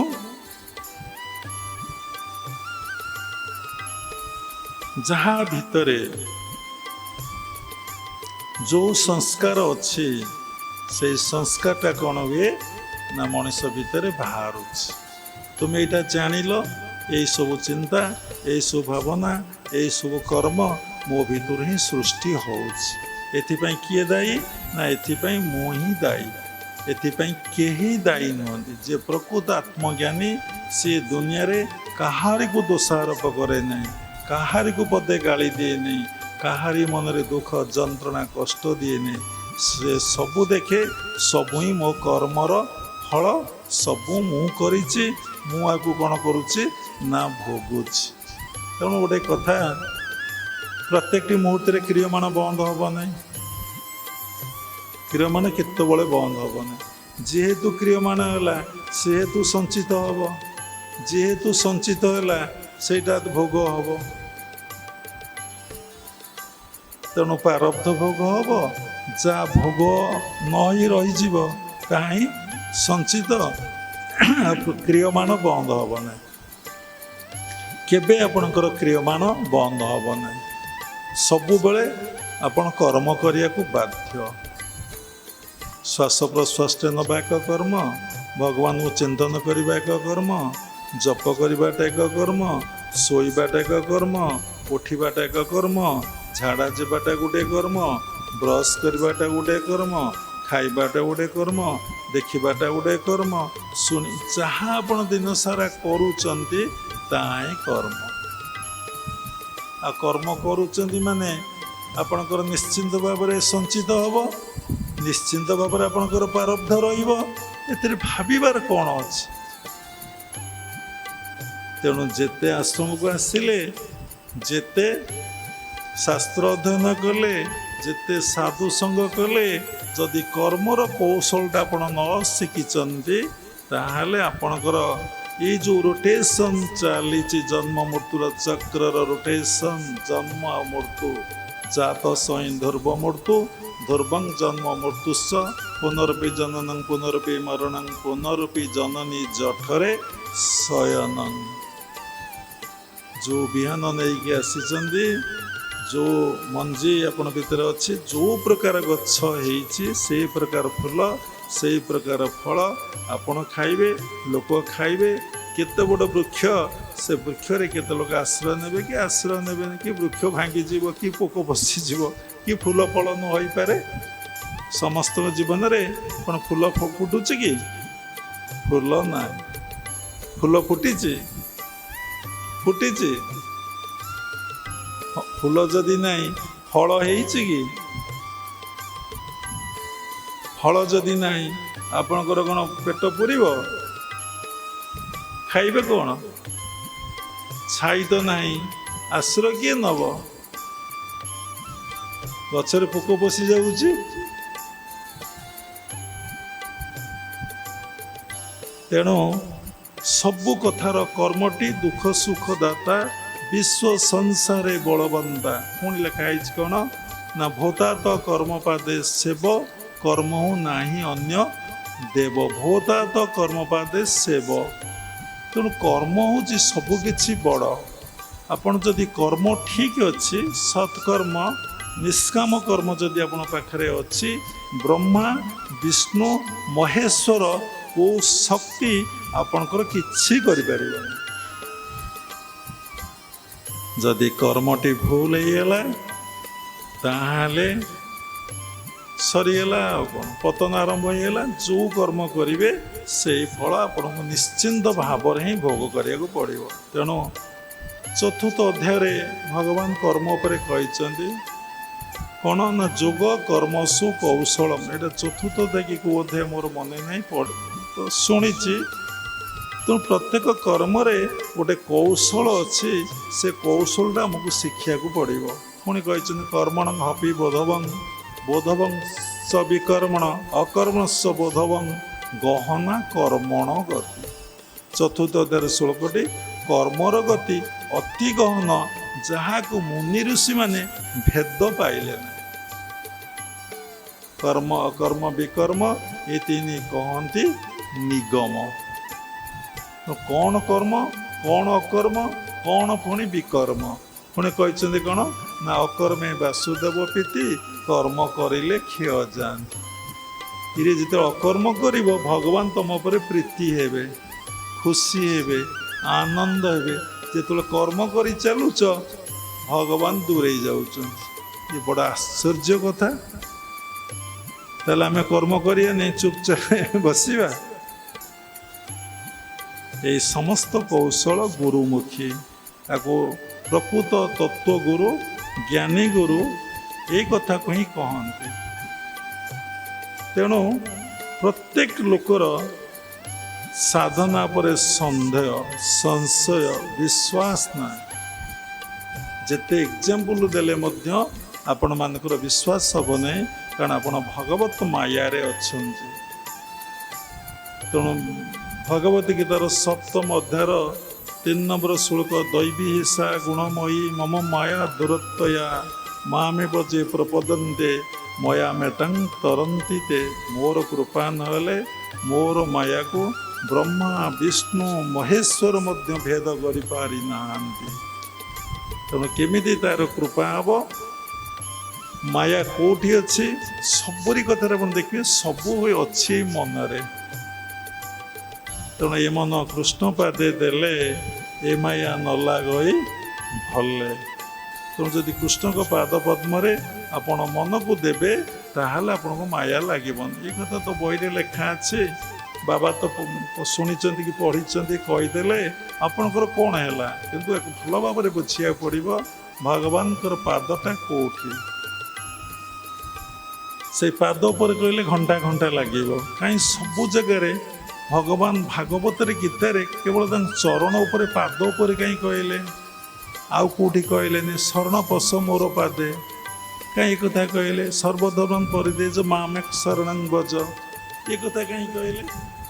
ସବୁ ଜାଗାରେ ପାଦ କାହିଁ କହିଲେ?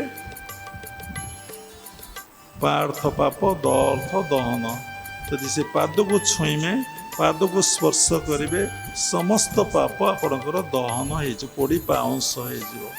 ଯେତେବେଳେ ଗୁରୁଦେବଙ୍କୁ ପ୍ରଣାମ କରିବେ ସେତେବେଳେ କେଉଁ ପାଦ ଆଗ ଛୁଇଁବେ, କେଉଁ ପାଦ ପରେ ଛୁଇଁବେ। ଆଗ ଡାହାଣ ପାଦ ଛୁଇଁ ପ୍ରଣାମ କରିବେ, କେବେ ବାମ ପାଦ ଛୁଇଁବେନି। ଯଦି ଛୁଇଁବେ ଆଗ ଡାହାଣ ତାପରେ ବାମ। ବାମ ପାଦରୁ ମିଳେ କ'ଣ ନା ଭଗବାନଙ୍କର ବିଭୂତି। ଡାହାଣ ପାଦରୁ କ'ଣ ମିଳେ ନା ଭଗବାନ ମିଳନ୍ତି। ଦେଖୁନାହାନ୍ତି ମହାଭାରତ ଯୁଦ୍ଧ ଆରମ୍ଭ ପୂର୍ବରୁ ଦୁର୍ଯ୍ୟୋଧନ ଭଗବାନ ଶ୍ରୀକୃଷ୍ଣ ପାଖକୁ ଯାଇଛନ୍ତି, ଅର୍ଜୁନ ଯାଇଛନ୍ତି। ଦୁର୍ଯ୍ୟୋଧନ କୋଉଠି ବସିଛି? ମୁଣ୍ଡ ପାଖରେ। ସେ କି ବର ପାଇଲା ଜାଣିଛନ୍ତି? କ'ଣ ତାର ଅବସ୍ଥା ହେଲା? ଅର୍ଜୁନ କୋଉଠି ବସିଛି ନା ପାଦ ପଦ୍ମରେ। କି ବର ପାଇଲା? କ'ଣ ତାର ହେଲା ମହାଭାରତ ଯୁଦ୍ଧରେ? ସେ କହିଲେ ମୁଁ କିଛି ମୋ ପାଖରେ ନାହିଁ, ମୁଁ ତ ସବୁ ଦୁର୍ଯ୍ୟୋଧନକୁ ଦେଇଦେଲି। ସମସ୍ତ ସୈନ୍ୟ ସାମନ୍ତ ଯାହା ମୋର ନାରାୟଣୀ ସେନା ଥିଲେ ସବୁ ମୁଁ ଦେଇଦେଲି, ଆଉ କିଛି ନାହିଁ, କେବଳ ମୁଁ ଅଛି। ନା ପ୍ରଭୁ ତୁମେ ହିଁ ଦରକାର। ନା ମୋର ପୁଣି ଗୋଟେ କଣ୍ଡିସନ୍, ମୁଁ ଯୁଦ୍ଧରେ ଅସ୍ତ୍ର ଧରିବି ନାହିଁ। ନା ପ୍ରଭୁ ତାହା ହିଁ ମୋର ଦରକାର। ସେଇ କଥାକୁ ଯଦି ବୁଝିବେ ଭଗବାନ କିଛି କରନ୍ତି ନାହିଁ, ସବୁ କରାନ୍ତି। ପ୍ରକୃତି ଦ୍ୱାରା ସବୁ କରନ୍ତି। ପରମାତ୍ମା ପରମବ୍ରହ୍ମ ସବୁବେଳେ ଶାନ୍ତ ସ୍ଥିର ନିଶ୍ଚଳଂ ବ୍ରହ୍ମ ଉଚ୍ଚତେ। ସବୁବେଳେ ନିଶ୍ଚଳ ଅବସ୍ଥା ଥାନ୍ତି। ତାଙ୍କର ଯେଉଁ ଶକ୍ତିଟା କାମ କରେ ତାହା ହିଁ ପ୍ରକୃତି। ଯେଉଁ ଶକ୍ତିଟା କାମ କରୁଛି ତାହା ହିଁ ପ୍ରକୃତି। ଯୁଆଡ଼େ ଦେଖିବେ ସବୁଆଡ଼େ ପ୍ରକୃତିର ପୂଜା। ପରମାତ୍ମା ପରମବ୍ରହ୍ମଙ୍କର କୌଣସି ଜାଗାରେ ଉପାସନା ନାହିଁ। ରୂପ ହେଲା ମାନେ ମାୟା ହେଇଗଲା। ତେଣୁ ବାବା କହୁଥିଲେ କ'ଣ ନା କାହାର ରୂପକୁ ଦେଖି ଭୁଲ ନାହିଁ। ରୂପ ରସାଦି ରସରେ ଜାମନ ରସେ ନିରନ୍ତରେ, ଏ ସର୍ବ ଦୁଃଖର କାରଣ ଜ୍ଞାନୀ ନ ଦିଏ ଏଥି ମନ। ରୂପ ରସାଦି ରସରେ ଆପଣ ଦେଖନ୍ତୁ, ଯାହାକୁ ଆପଣ ଦେଖୁଛନ୍ତି ତା ରୂପଟାକୁ ଆଗ ଦେଖୁଛନ୍ତି, ତା ରସ କଥାଟାକୁ ଶୁଣୁଛନ୍ତି, କେମିତି କଥା, ସେ ଏଥିରେ ପାଗଳ। ପୁରୁଷ ହଉ ବା ସ୍ତ୍ରୀ ହଉ, କେତେବେଳେ ତା ଭିତରେ ଦେଖନ୍ତୁ କି ସଂସ୍କାର ପଶିଛି, ସାତ୍ଵିକ ନା ରାଜସିକ ନା ତାମସିକ। ଯଦି ତାମସିକ ସଂସ୍କାର ତା ଭିତରେ ଅଛି, ତାମସିକ ସଂସ୍କାର ବିଷୟରେ ଆପଣ ଜ୍ଞାନ ଲାଭ କଲେ ଜାଣିବେ ସିନା ଜଣେ ତାମସିକ ବ୍ୟକ୍ତି ଯେ ଖରାପ ଭାଷା କହେ, କୁକର୍ମ କରେ, ମଦ୍ୟପାନ କରେ, ମାଛ ମାଂସ ଖାଏ, ସମାଜର ଶାସ୍ତ୍ର ବିରୋଧୀ କର୍ମ ଯିଏ କରେ, ଶାସ୍ତ୍ର ନୀତି ନିୟମ ମାନି କର୍ମ କରେ ନାହିଁ, ସେ ହେଉଛି କ'ଣ ନା ତାମସିକ ପ୍ରାଣୀ। ସବୁବେଳେ ଶୁଏ।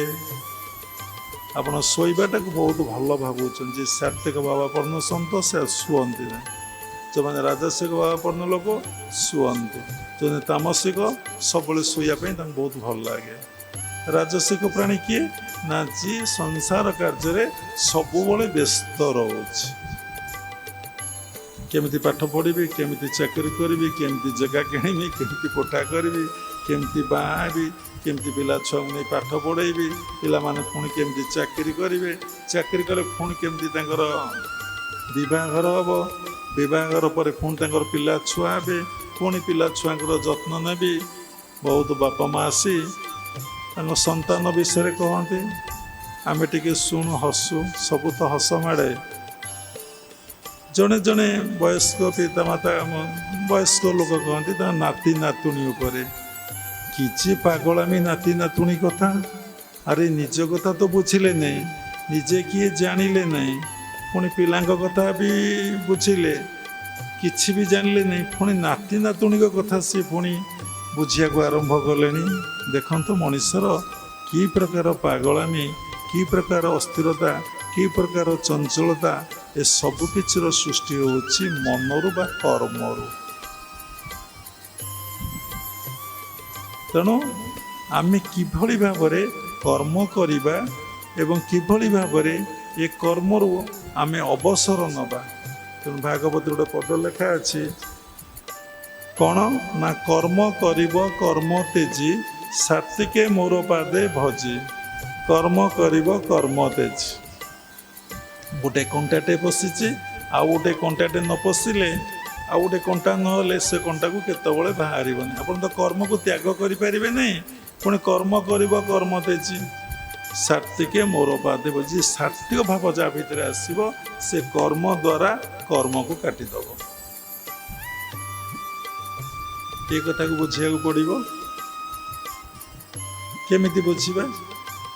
ସେଥିପାଇଁ ଦୀକ୍ଷା ଗ୍ରହଣ, ସେଥିପାଇଁ ଗୁରୁଙ୍କର ସାନ୍ନିଧ୍ୟ, ସେଥିପାଇଁ ସତ୍ସଙ୍ଗର ଆଶ୍ରୟ ଆମକୁ ନେଲେ ଆମ ଭିତରେ ଶ୍ରଦ୍ଧା, ଭାବ, ଭକ୍ତି, ବିଶ୍ୱାସ, ନିର୍ଭର ଗୁରୁଙ୍କ ପାଖରେ ହିଁ ଆମର ଆସିବ। ତେଣୁ କର୍ମ କରିବ କର୍ମ ତେଜି। କିଏ କରିବ ନା ମନ କରିବ। କ'ଣ କରିବ ନା ରାଜସିକ ବୃତ୍ତି କଥା ବାବା କହୁଥିଲେ, ତାପରେ ସାତ୍ୱିକ ବୃତ୍ତି। ସଂଖ୍ୟା ପରେ କହିଦେଉଛି, ସାତ୍ୱିକ ବୃତ୍ତି କ'ଣ ହେଉଛି ନା ଲୋକ ଭିତରେ କାମଧନ୍ଦା କରିବାକୁ ଇଚ୍ଛା ହେବ ନାହିଁ। ନିଃସ୍ପୃହ ସର୍ବକାମେଭ୍ୟ। ଭଗବତ ଗୀତା ଅଷ୍ଟାଦଶ ଅଧ୍ୟାୟରେ ଭଗବାନ କହୁଛନ୍ତି ତାର ସବୁ କାମ କରିବା ପାଇଁ ନିଃସ୍ପୃହ ଭାବ। ତାର ତ ଆଳସ୍ୟ ଆସିବ ନାହିଁ, ତାର ତ ସେ ଶୋଇଯିବ ନାହିଁ, ସେ ଚୁପଚାପ ବସିବ ନାହିଁ। ସେ ବସିକି କ'ଣ କରିବ ନା ଭଗବାନଙ୍କ ସେବା, ଭଗବାନଙ୍କର ପୂଜା, ଭଗବାନଙ୍କର ଧ୍ୟାନ, ଭଗବାନଙ୍କର ଜପ, ସବୁବେଳେ ଏନଗେଜମେଣ୍ଟ ରହିଥିବ। ଜପ, ଧ୍ୟାନ, ସ୍ୱାଧ୍ୟାୟ, ସତ୍ସଙ୍ଗରେ ସବୁବେଳେ ରହିଥିବ। ଆରେ ଯେଉଁ କର୍ମ କରିବ ତ ସେଇ ଫଳ ପାଇବ। ଯେତେବେଳେ ଜପ କଲା, ଧ୍ୟାନ କଲା, ସେବା କଲା, ପୂଜା କଲା, ତାଙ୍କରି କଥା କହିଲା, ତାଙ୍କରି ପ୍ରସଙ୍ଗ ଶୁଣିଲା, ସେ ଗୋଟେ ଭଗବତ କର୍ମ ହେଲା। ଯେଉଁ ଭଗବତ କର୍ମ ହେଲା, କ'ଣ ହେଲା ନା ସେଥିରେ ସାଂସାରିକ କର୍ମ ଆଉ ହେଲାନି, ଭଗବତ କର୍ମର ଫଳ ପାଇଲା। ଯେତେବେଳେ ଭଗବତ କର୍ମର ଫଳ ପାଇବ, ତା ଭିତରେ ଯେଉଁ ପାପ କର୍ମ ଗୁଡ଼ାକ ରହିଛି ସେଟା ସୂକ୍ଷ୍ମ ହେଇଯିବ। ଭଗବତ ଗୀତାରେ ଅଛି କ'ଣ ନା ସ୍ୱଳ୍ପ ମପସ୍ୟ ଧର୍ମସ ତାୟତେ ମହତ ଭୟାତ୍। ସାମାନ୍ୟ ଟିକେ ଧର୍ମ ବ୍ୟକ୍ତିକୁ ମହତ ଭୟରୁ ରକ୍ଷା କରିଦିଏ। ପୁଣି ଅଛି ଯେ ଭଗବାନଙ୍କ ପାଦ ପଦ୍ମରେ ଶରଣ ପଶିବ, ଭଗବାନ ତାର ସମସ୍ତ ପାପ ତାପକୁ ବିନାଶ କରି ତାକୁ ମୋକ୍ଷ କରିଦେବେ। କିନ୍ତୁ କର୍ମ କଲା ରାଜସିକ ତାମସିକ କର୍ମରୁ ନିବୃତ୍ତ ହେଇ ସାତ୍ୱିକ କର୍ମ କଲା। ପୁଣି ଯଦି କଥାରେ ମାନେ କର୍ମରେ ଗୋଟିଏ ବଡ଼ କଥା ହେଉଛି ଏ ସଂସାରରେ ସମସ୍ତେ କର୍ମ କରୁଛନ୍ତି, କର୍ମକୁ ଛାଡ଼ି କେହି ରହିପାରିବେ ନାହିଁ। କିନ୍ତୁ ଆପଣଙ୍କୁ ଭାବିବାକୁ ପଡ଼ିବ ଏ ପ୍ରତ୍ୟେକ କର୍ମ ହିଁ ଭଗବତ କର୍ମ। ଯାହାକୁ ଯେଉଁ କର୍ମ ମିଳିଛି ପୂର୍ବଜନ୍ମର ସଂସ୍କାରରୁ, ତାକୁ ଚାହିଁଲେ କ୍ରିୟମାନ ଦ୍ୱାରା ସେ ଚେଞ୍ଜ କରିଦେଇପାରିବ। ତା ହାତରେ ଶକ୍ତି ଆଉ ସାମର୍ଥ୍ୟ ଅଛି, କେବଳ ମନୁଷ୍ୟ ହିଁ କରିପାରିବ। ସେଥିଲାଗି ଲେଖା ହେଇଛି, ବୁଦ୍ଧି ବିବେକ ଜ୍ଞାନ ବଳେ ମରଣ ଜିଣିପାରେ ହେଳେ। ଯଦି ବୁଦ୍ଧି ବିବେକ ଜ୍ଞାନ ଖଟେଇ ସେ ମରଣକୁ ଅତିକ୍ରମ କରିଦେଇପାରିବ, ମହାପୁରୁଷ ମାନେ କରିପାରିଛନ୍ତି। କ୍ରିୟାଯୁଗ ପରମ୍ପରାର ବାବାଜୀ ମହାରାଜକୁ ଏପର୍ଯ୍ୟନ୍ତ କାଳ ମହାକାଳ ଗ୍ରାସ କରିନାହିଁ। ତା ତ ସାଧନ ଦ୍ୱାରା ସେ ଅତିକ୍ରମ କରିପାରିଛନ୍ତି, ତାହେଲେ ଆମେ କାହିଁ ଅତିକ୍ରମ କରିପାରିବା? ତେଣୁ କର୍ମ ଦ୍ୱାରା ଆପଣ କର୍ମକୁ କାଟିବେ କେମିତି ନା, ପ୍ରତ୍ୟେକ କର୍ମକୁ ଆପଣ ଭଗବତ କର୍ମ ବୋଲି ଭାବିବେ।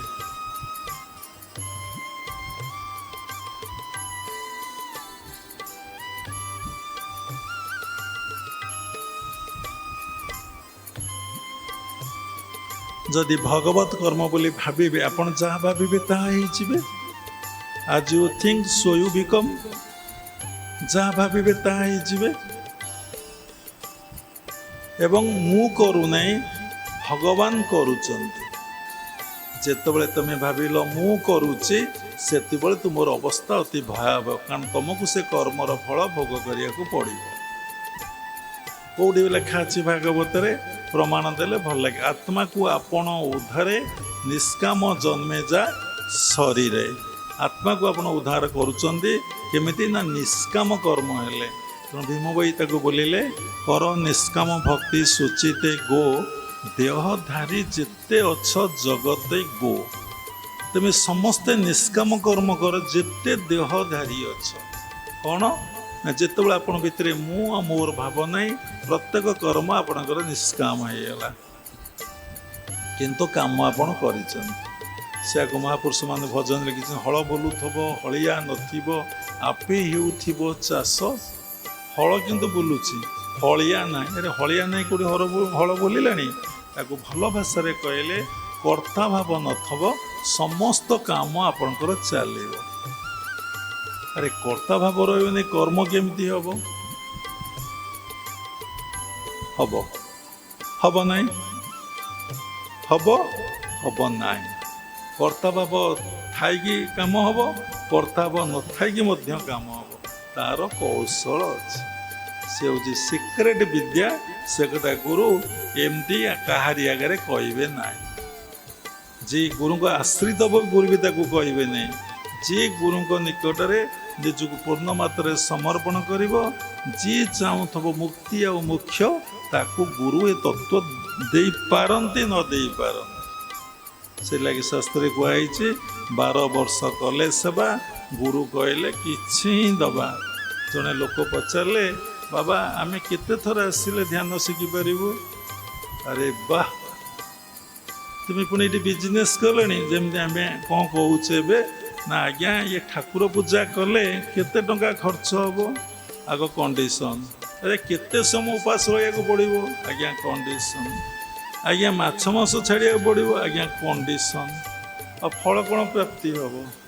ତା ପୂର୍ବରୁ ଆମର ସବୁ ବିଚାର ହିସାବ ନିକାଶ ସବୁ ସରିଗଲାଣି। ଆରେ ଏତେ ଟଙ୍କା ଆଶ୍ରମକୁ ନେଲେ, ଫୁଲ ଫଳ ନେଇକି ଗଲେ, ଆରେ କେତେ ଟଙ୍କା ମୋର ଖର୍ଚ୍ଚ ହେଇଗଲା? ସରିଗଲା, ନିଷ୍କାମ କିଛି ହେଲା।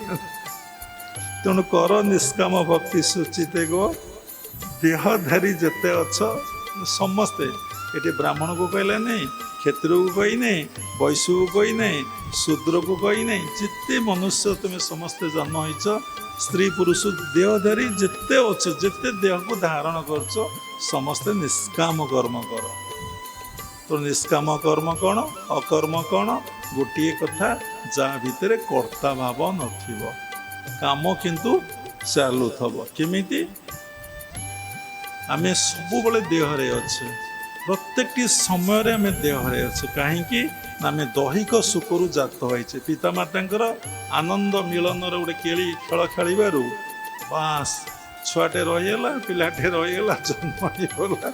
ତା ମୁଣ୍ଡରେ, ତା ବ୍ରେନରେ ସେମିତି କଥା ପଡ଼େ। ଯେତେବେଳେ ପୁଣି ପିଲା ଆପଣଙ୍କର ଗର୍ଭସ୍ଥ ହେଲା ସମସ୍ତେ ଆପଣ ଜାଣିଛନ୍ତି ମାର ପ୍ରଭାବ, ମାର ଚିନ୍ତା, ମାର ଭାବନା, ମାର କର୍ମ ସେ ପିଲାଙ୍କ ଉପରେ 100% ପଡ଼େ, 100% ପଡ଼େ। ଦେଖନ୍ତୁ ମହାଭାରତ କଥା ଆପଣ ପଢ଼ିଛନ୍ତି, ଯେତେବେଳେ ଅଭିମନ୍ୟୁ ଉତ୍ତରାଙ୍ଗ ଗର୍ଭରେ ଥିଲେ, ଅଭିମନ୍ୟୁ ଉତ୍ତରାଙ୍ଗ ଗର୍ଭ ତ ନା ଭୁଲ ହେଇଯାଉଛି, ଯେତେବେଳେ ମାଙ୍କ ଗର୍ଭରେ ଅଭିମନ୍ୟୁ ଥିଲେ ସେତେବେଳେ କ'ଣ ହେଲା ନା ସେ ସମସ୍ତ ଯୁଦ୍ଧର କଥା ଶୁଣୁଥିଲେ, ପ୍ରବେଶଟା ଜାଣିଥିଲେ, ବାହାରିବାଟା ନିଦ ହେଇଯାଇଥିଲା ମାଙ୍କୁ, ତାଙ୍କର କ'ଣ ହେଲା ରହିଗଲା। ତେଣୁ ଦେଖିବେ ଯେଉଁମାନେ ଭଲ ଉଚ୍ଚ କୋଟିର ମହାନ ପିତାମାତା ଯାହାଙ୍କର ସଂସ୍କାର ଅଛି, ସାତ୍ତ୍ୱିକ ଜୀବନ କାଟୁଛନ୍ତି, ସବୁବେଳେ ଭଗବାନଙ୍କ ଭଜନ ଧ୍ୟାନ ଜପରେ ଅଛନ୍ତି, ତାଙ୍କ କୋଳକୁ ସୁଆତ୍ମା ଆସନ୍ତି, ଦିବ୍ୟାତ୍ମା ଆଡ଼କୁ ଆସନ୍ତି। ଭଗବତ ଗୀତାରେ ଏ କଥା ସ୍ପଷ୍ଟ ଭାବରେ ଲେଖା ଅଛି। ଆପଣ ଯଦି ପଢ଼ିବେ 6ଠ ଅଧ୍ୟାୟ ଧ୍ୟାନ ଯୋଗକୁ ନିଶ୍ଚିନ୍ତ ଭାବରେ ଭଲ ଭାବରେ ବୁଝିପାରିବେ। ସେମାନେ ବାୟୁମଣ୍ଡଳରେ ଘୁରି ବୁଲୁଛନ୍ତି, ଅଦୁଷ୍ଟ ଶକ୍ତି ସମସ୍ତଙ୍କୁ ଭଗବାନ ନିୟନ୍ତ୍ରଣ କରନ୍ତି। ସେଇଭଳି ପିତାମାତା ଦେଖିଲେ ସେମାନଙ୍କ କୋଳକୁ ସେ ପ୍ରେରଣ କରିଦିଅନ୍ତି। ତେଣୁ ଆମ କୋଳକୁ ଏମିତି ପିତା ସନ୍ତାନ ଆସିଛି ମାନେ ସେଇଟା ଆମର କେତେ ଦୂର ସୁସଂସ୍କାର କୁସଂସ୍କାର ଆଗ ଦେଖିବାର ଅଛି। ତେଣୁ ସବୁ କିଛି ନିର୍ଭର କରୁଛି ଆପଣଙ୍କ କର୍ମଯୋଗ ଉପରେ। ତେଣୁ ଆପଣଙ୍କର ଦେହବୋଧ ଅବସ୍ଥାଟା କେମିତି ଯିବ? ଆପଣ ତ ଦୈହିକ ସୁଖରୁ ଜାତ ହେଇଛନ୍ତି, ବାପା ମାଙ୍କର ସୁଖ କରୁ କରୁ ଆପଣ ଜନ୍ମ ହୋଇପଡ଼ିଛନ୍ତି, ସେଇଭଳି ସଂସ୍କାର ଭଗବାନ ମା ଗର୍ଭକୁ ଦେଇଛନ୍ତି, ସେ ଜନ୍ମ ହୋଇ ପଡ଼ିଛି ଏବଂ ନିଜର କର୍ମରୁ ଚିନ୍ତାରୁ ଭାବରୁ ଆପଣ ଜାଣିବେ ଯେ ମୋର ସଂସ୍କାରଟା କିଭଳିଆ। ମୋତେ ଏଇସବୁ କର୍ମ ମୁଁ ଜନ୍ମାନ୍ତରେ କରିକି ଆସିଥିଲି, ଏବେ ହିଁ ନିଶ୍ଚିନ୍ତ ଭାବରେ କରୁଛି। ଗୋଟେ ଛୋଟ ପିଲାଟାକୁ କିଏ କେବେ ଠାକୁର ପୂଜା ଧ୍ୟାନ ଜପରେ ଶିଖେଇଲେ ସେ କରିଦେବ? ଦେଖିବେ ଛୋଟ ପିଲା ଜନ୍ମ ହେଇକି 4 ବର୍ଷର 3 ବର୍ଷର ପିଲା ବେଦ ପଢ଼ୁଛନ୍ତି, ଗୀତା ପଢ଼ୁଛନ୍ତି, ଭାଗବତ ପଢ଼ୁଛନ୍ତି, ପୂଜା କରୁଛନ୍ତି, ଜପ କରୁଛନ୍ତି, ଧ୍ୟାନ କରୁଛନ୍ତି। ସେ ଭଗବତ ଗୀତାକୁ ଫେରିଯିବେ, ବହୁନାଂ ଜନ୍ମ ନାମନ୍ତେ ଜ୍ଞାନମାନଂ ମାଂ ପ୍ରପଦନ୍ତେ ବାସୁଦେବ ସର୍ବମିତି ସ ମହାତ୍ମା ସୁଦୁର୍ଲଭ। ତେଣୁ ଆମେ ଦେହବୋଧରୁ କିଭଳି ଭାବରେ ଅତୀତ ହେବା, ସେଥିଲାଗି କ୍ରିୟାଯୋଗ ପରମ୍ପରାରେ ଏତେ ସୁନ୍ଦର ଟେକ୍ନିକ୍ ଦିଆଯାଇଛି। ଆପଣ ସ୍ପାଇନ୍ ଯାଏଁ ଆପଣଙ୍କର ଶରୀର, ସ୍ପାଇନ୍ ଭିତରେ ସମସ୍ତ ଚକ୍ର ଗୁଡ଼ିକ ଆପଣଙ୍କର ରହିଛି।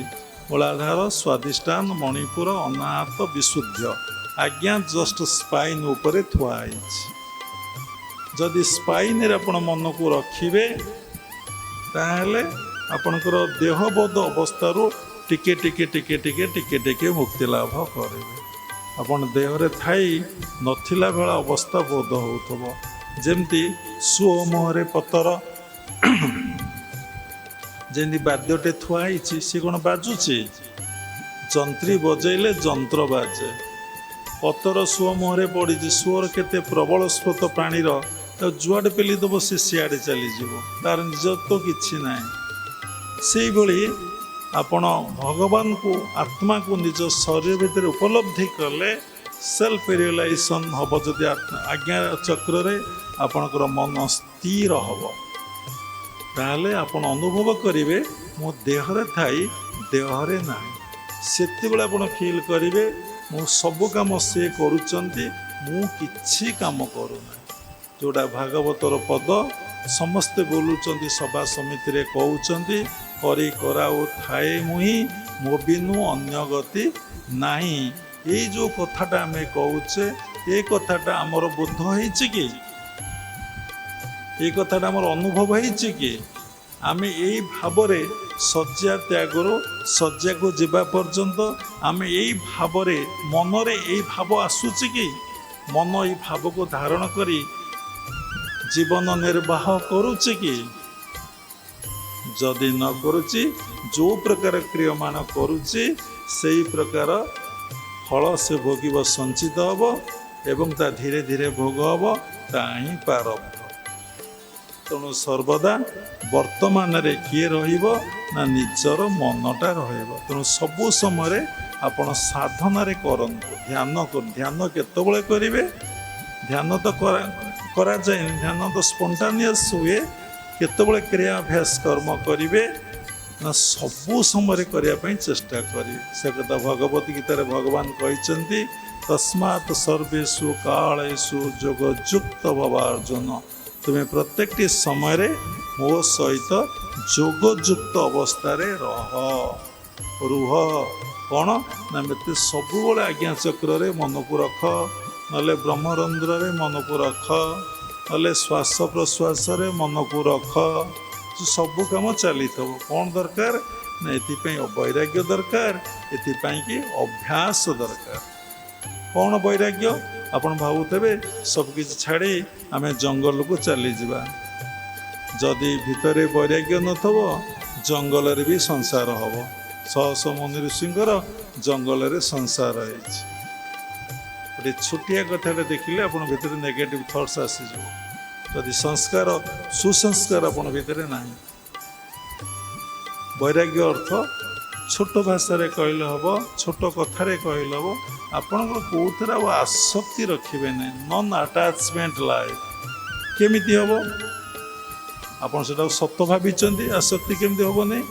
ଯେତେବେଳେ ଆପଣଙ୍କ ଭିତରେ କ'ଣ ହେବ ନା ବୁଝିବେ ଯେ ସବୁ ମିଛ, ସବୁ ମିଥ୍ୟା, ସବୁ ମାୟା।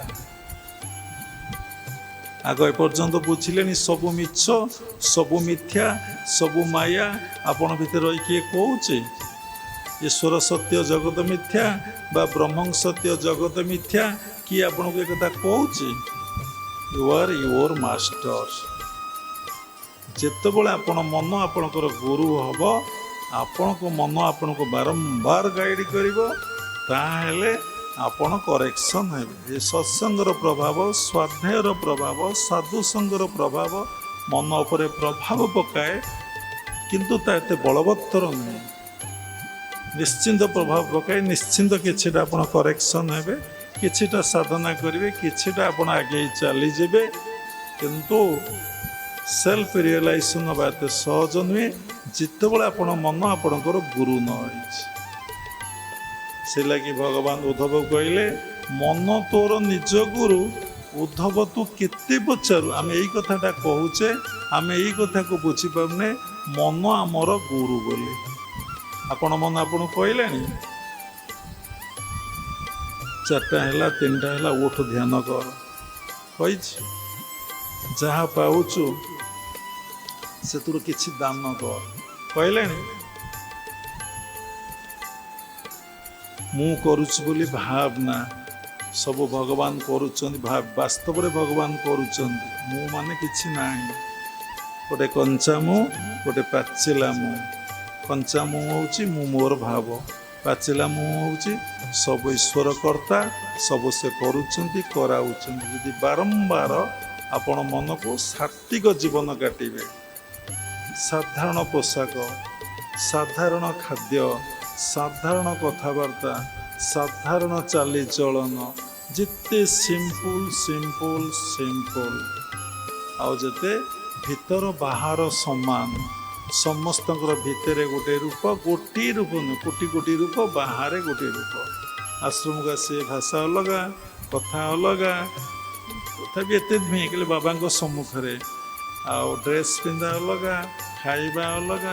ଯେମିତି ବାବା ଆଖି ଆଗରୁ ଚାଲିଛି ଏଇ ଆଶ୍ରମ ଭିତରେ ପୁଣି ଅଲଗା କାମ ସମସ୍ତେ କରି ବସିବେ। କାରଣ କେହି ସଚେତନ ପ୍ରାଣୀ ନୁହନ୍ତି। ସମସ୍ତେ ଭାବନ୍ତି ବାବା କ'ଣ ମୋତେ ଦେଖୁଛନ୍ତି କି? ବାବା ସବୁ ଦେଖୁଛନ୍ତି। କେମିତି? ବାବା ଯଦି ଭଗବାନ ଆପଣ ଭିତରେ ନାହାନ୍ତି କି? ସେ ଦେଖୁନାହିଁ କି?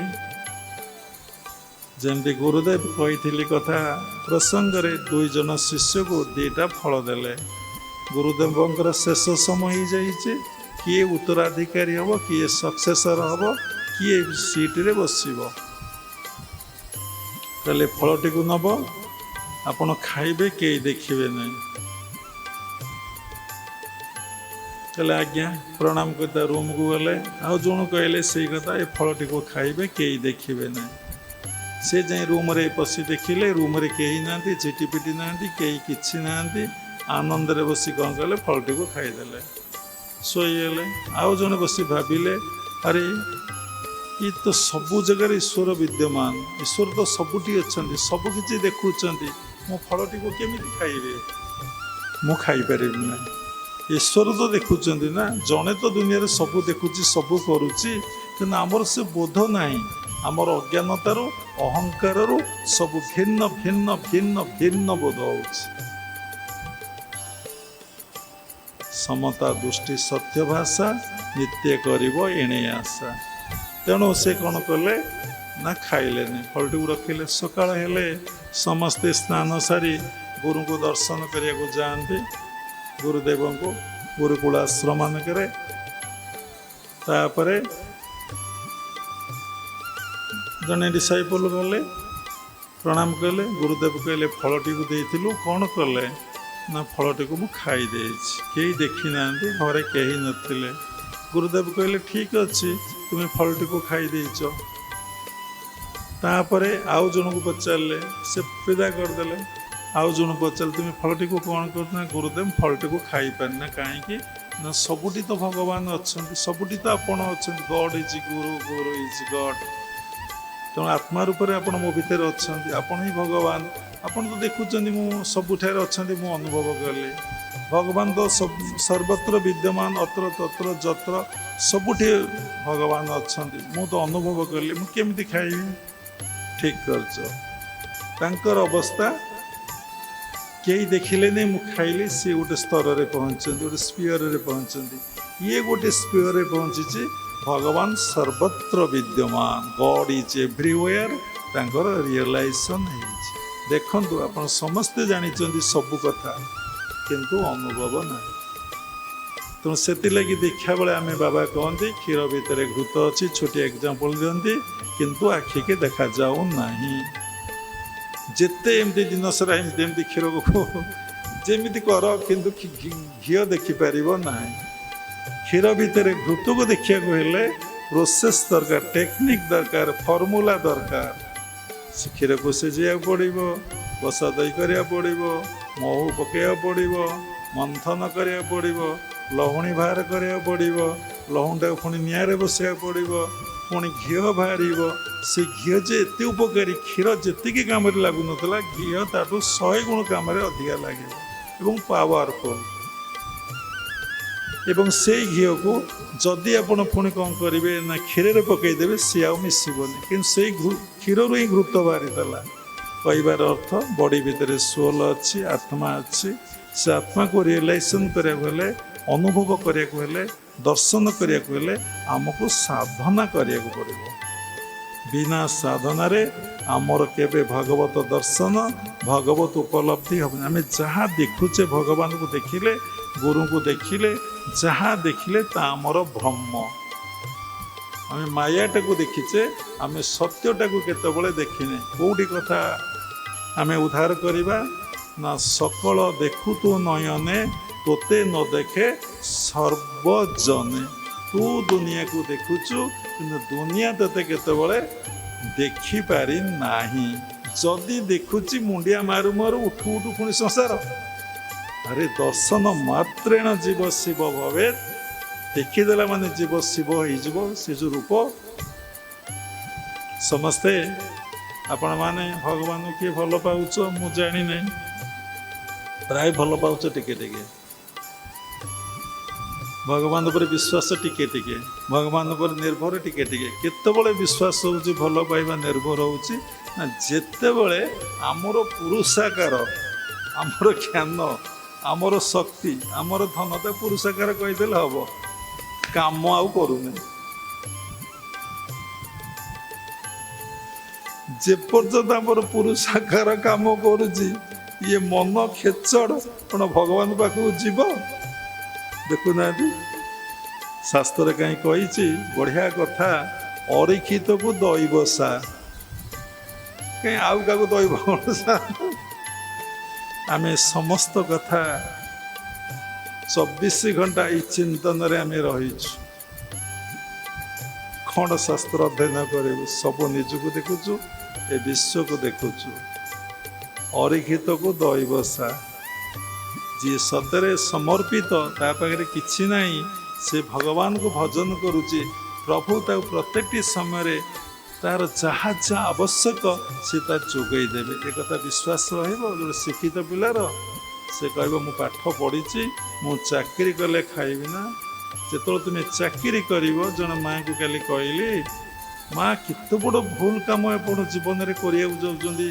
ଏତେ ବଡ଼ ସାଧୁ ମହାପୁରୁଷ ପାଇଲା ପରେ ଆପଣ ଚାକିରି କରିବେ, ପରଦ୍ୱାରରେ ଯାଇକି ଆପଣ କ'ଣ ମୁଣ୍ଡଟାକୁ ବିକ୍ରି କରିବେ?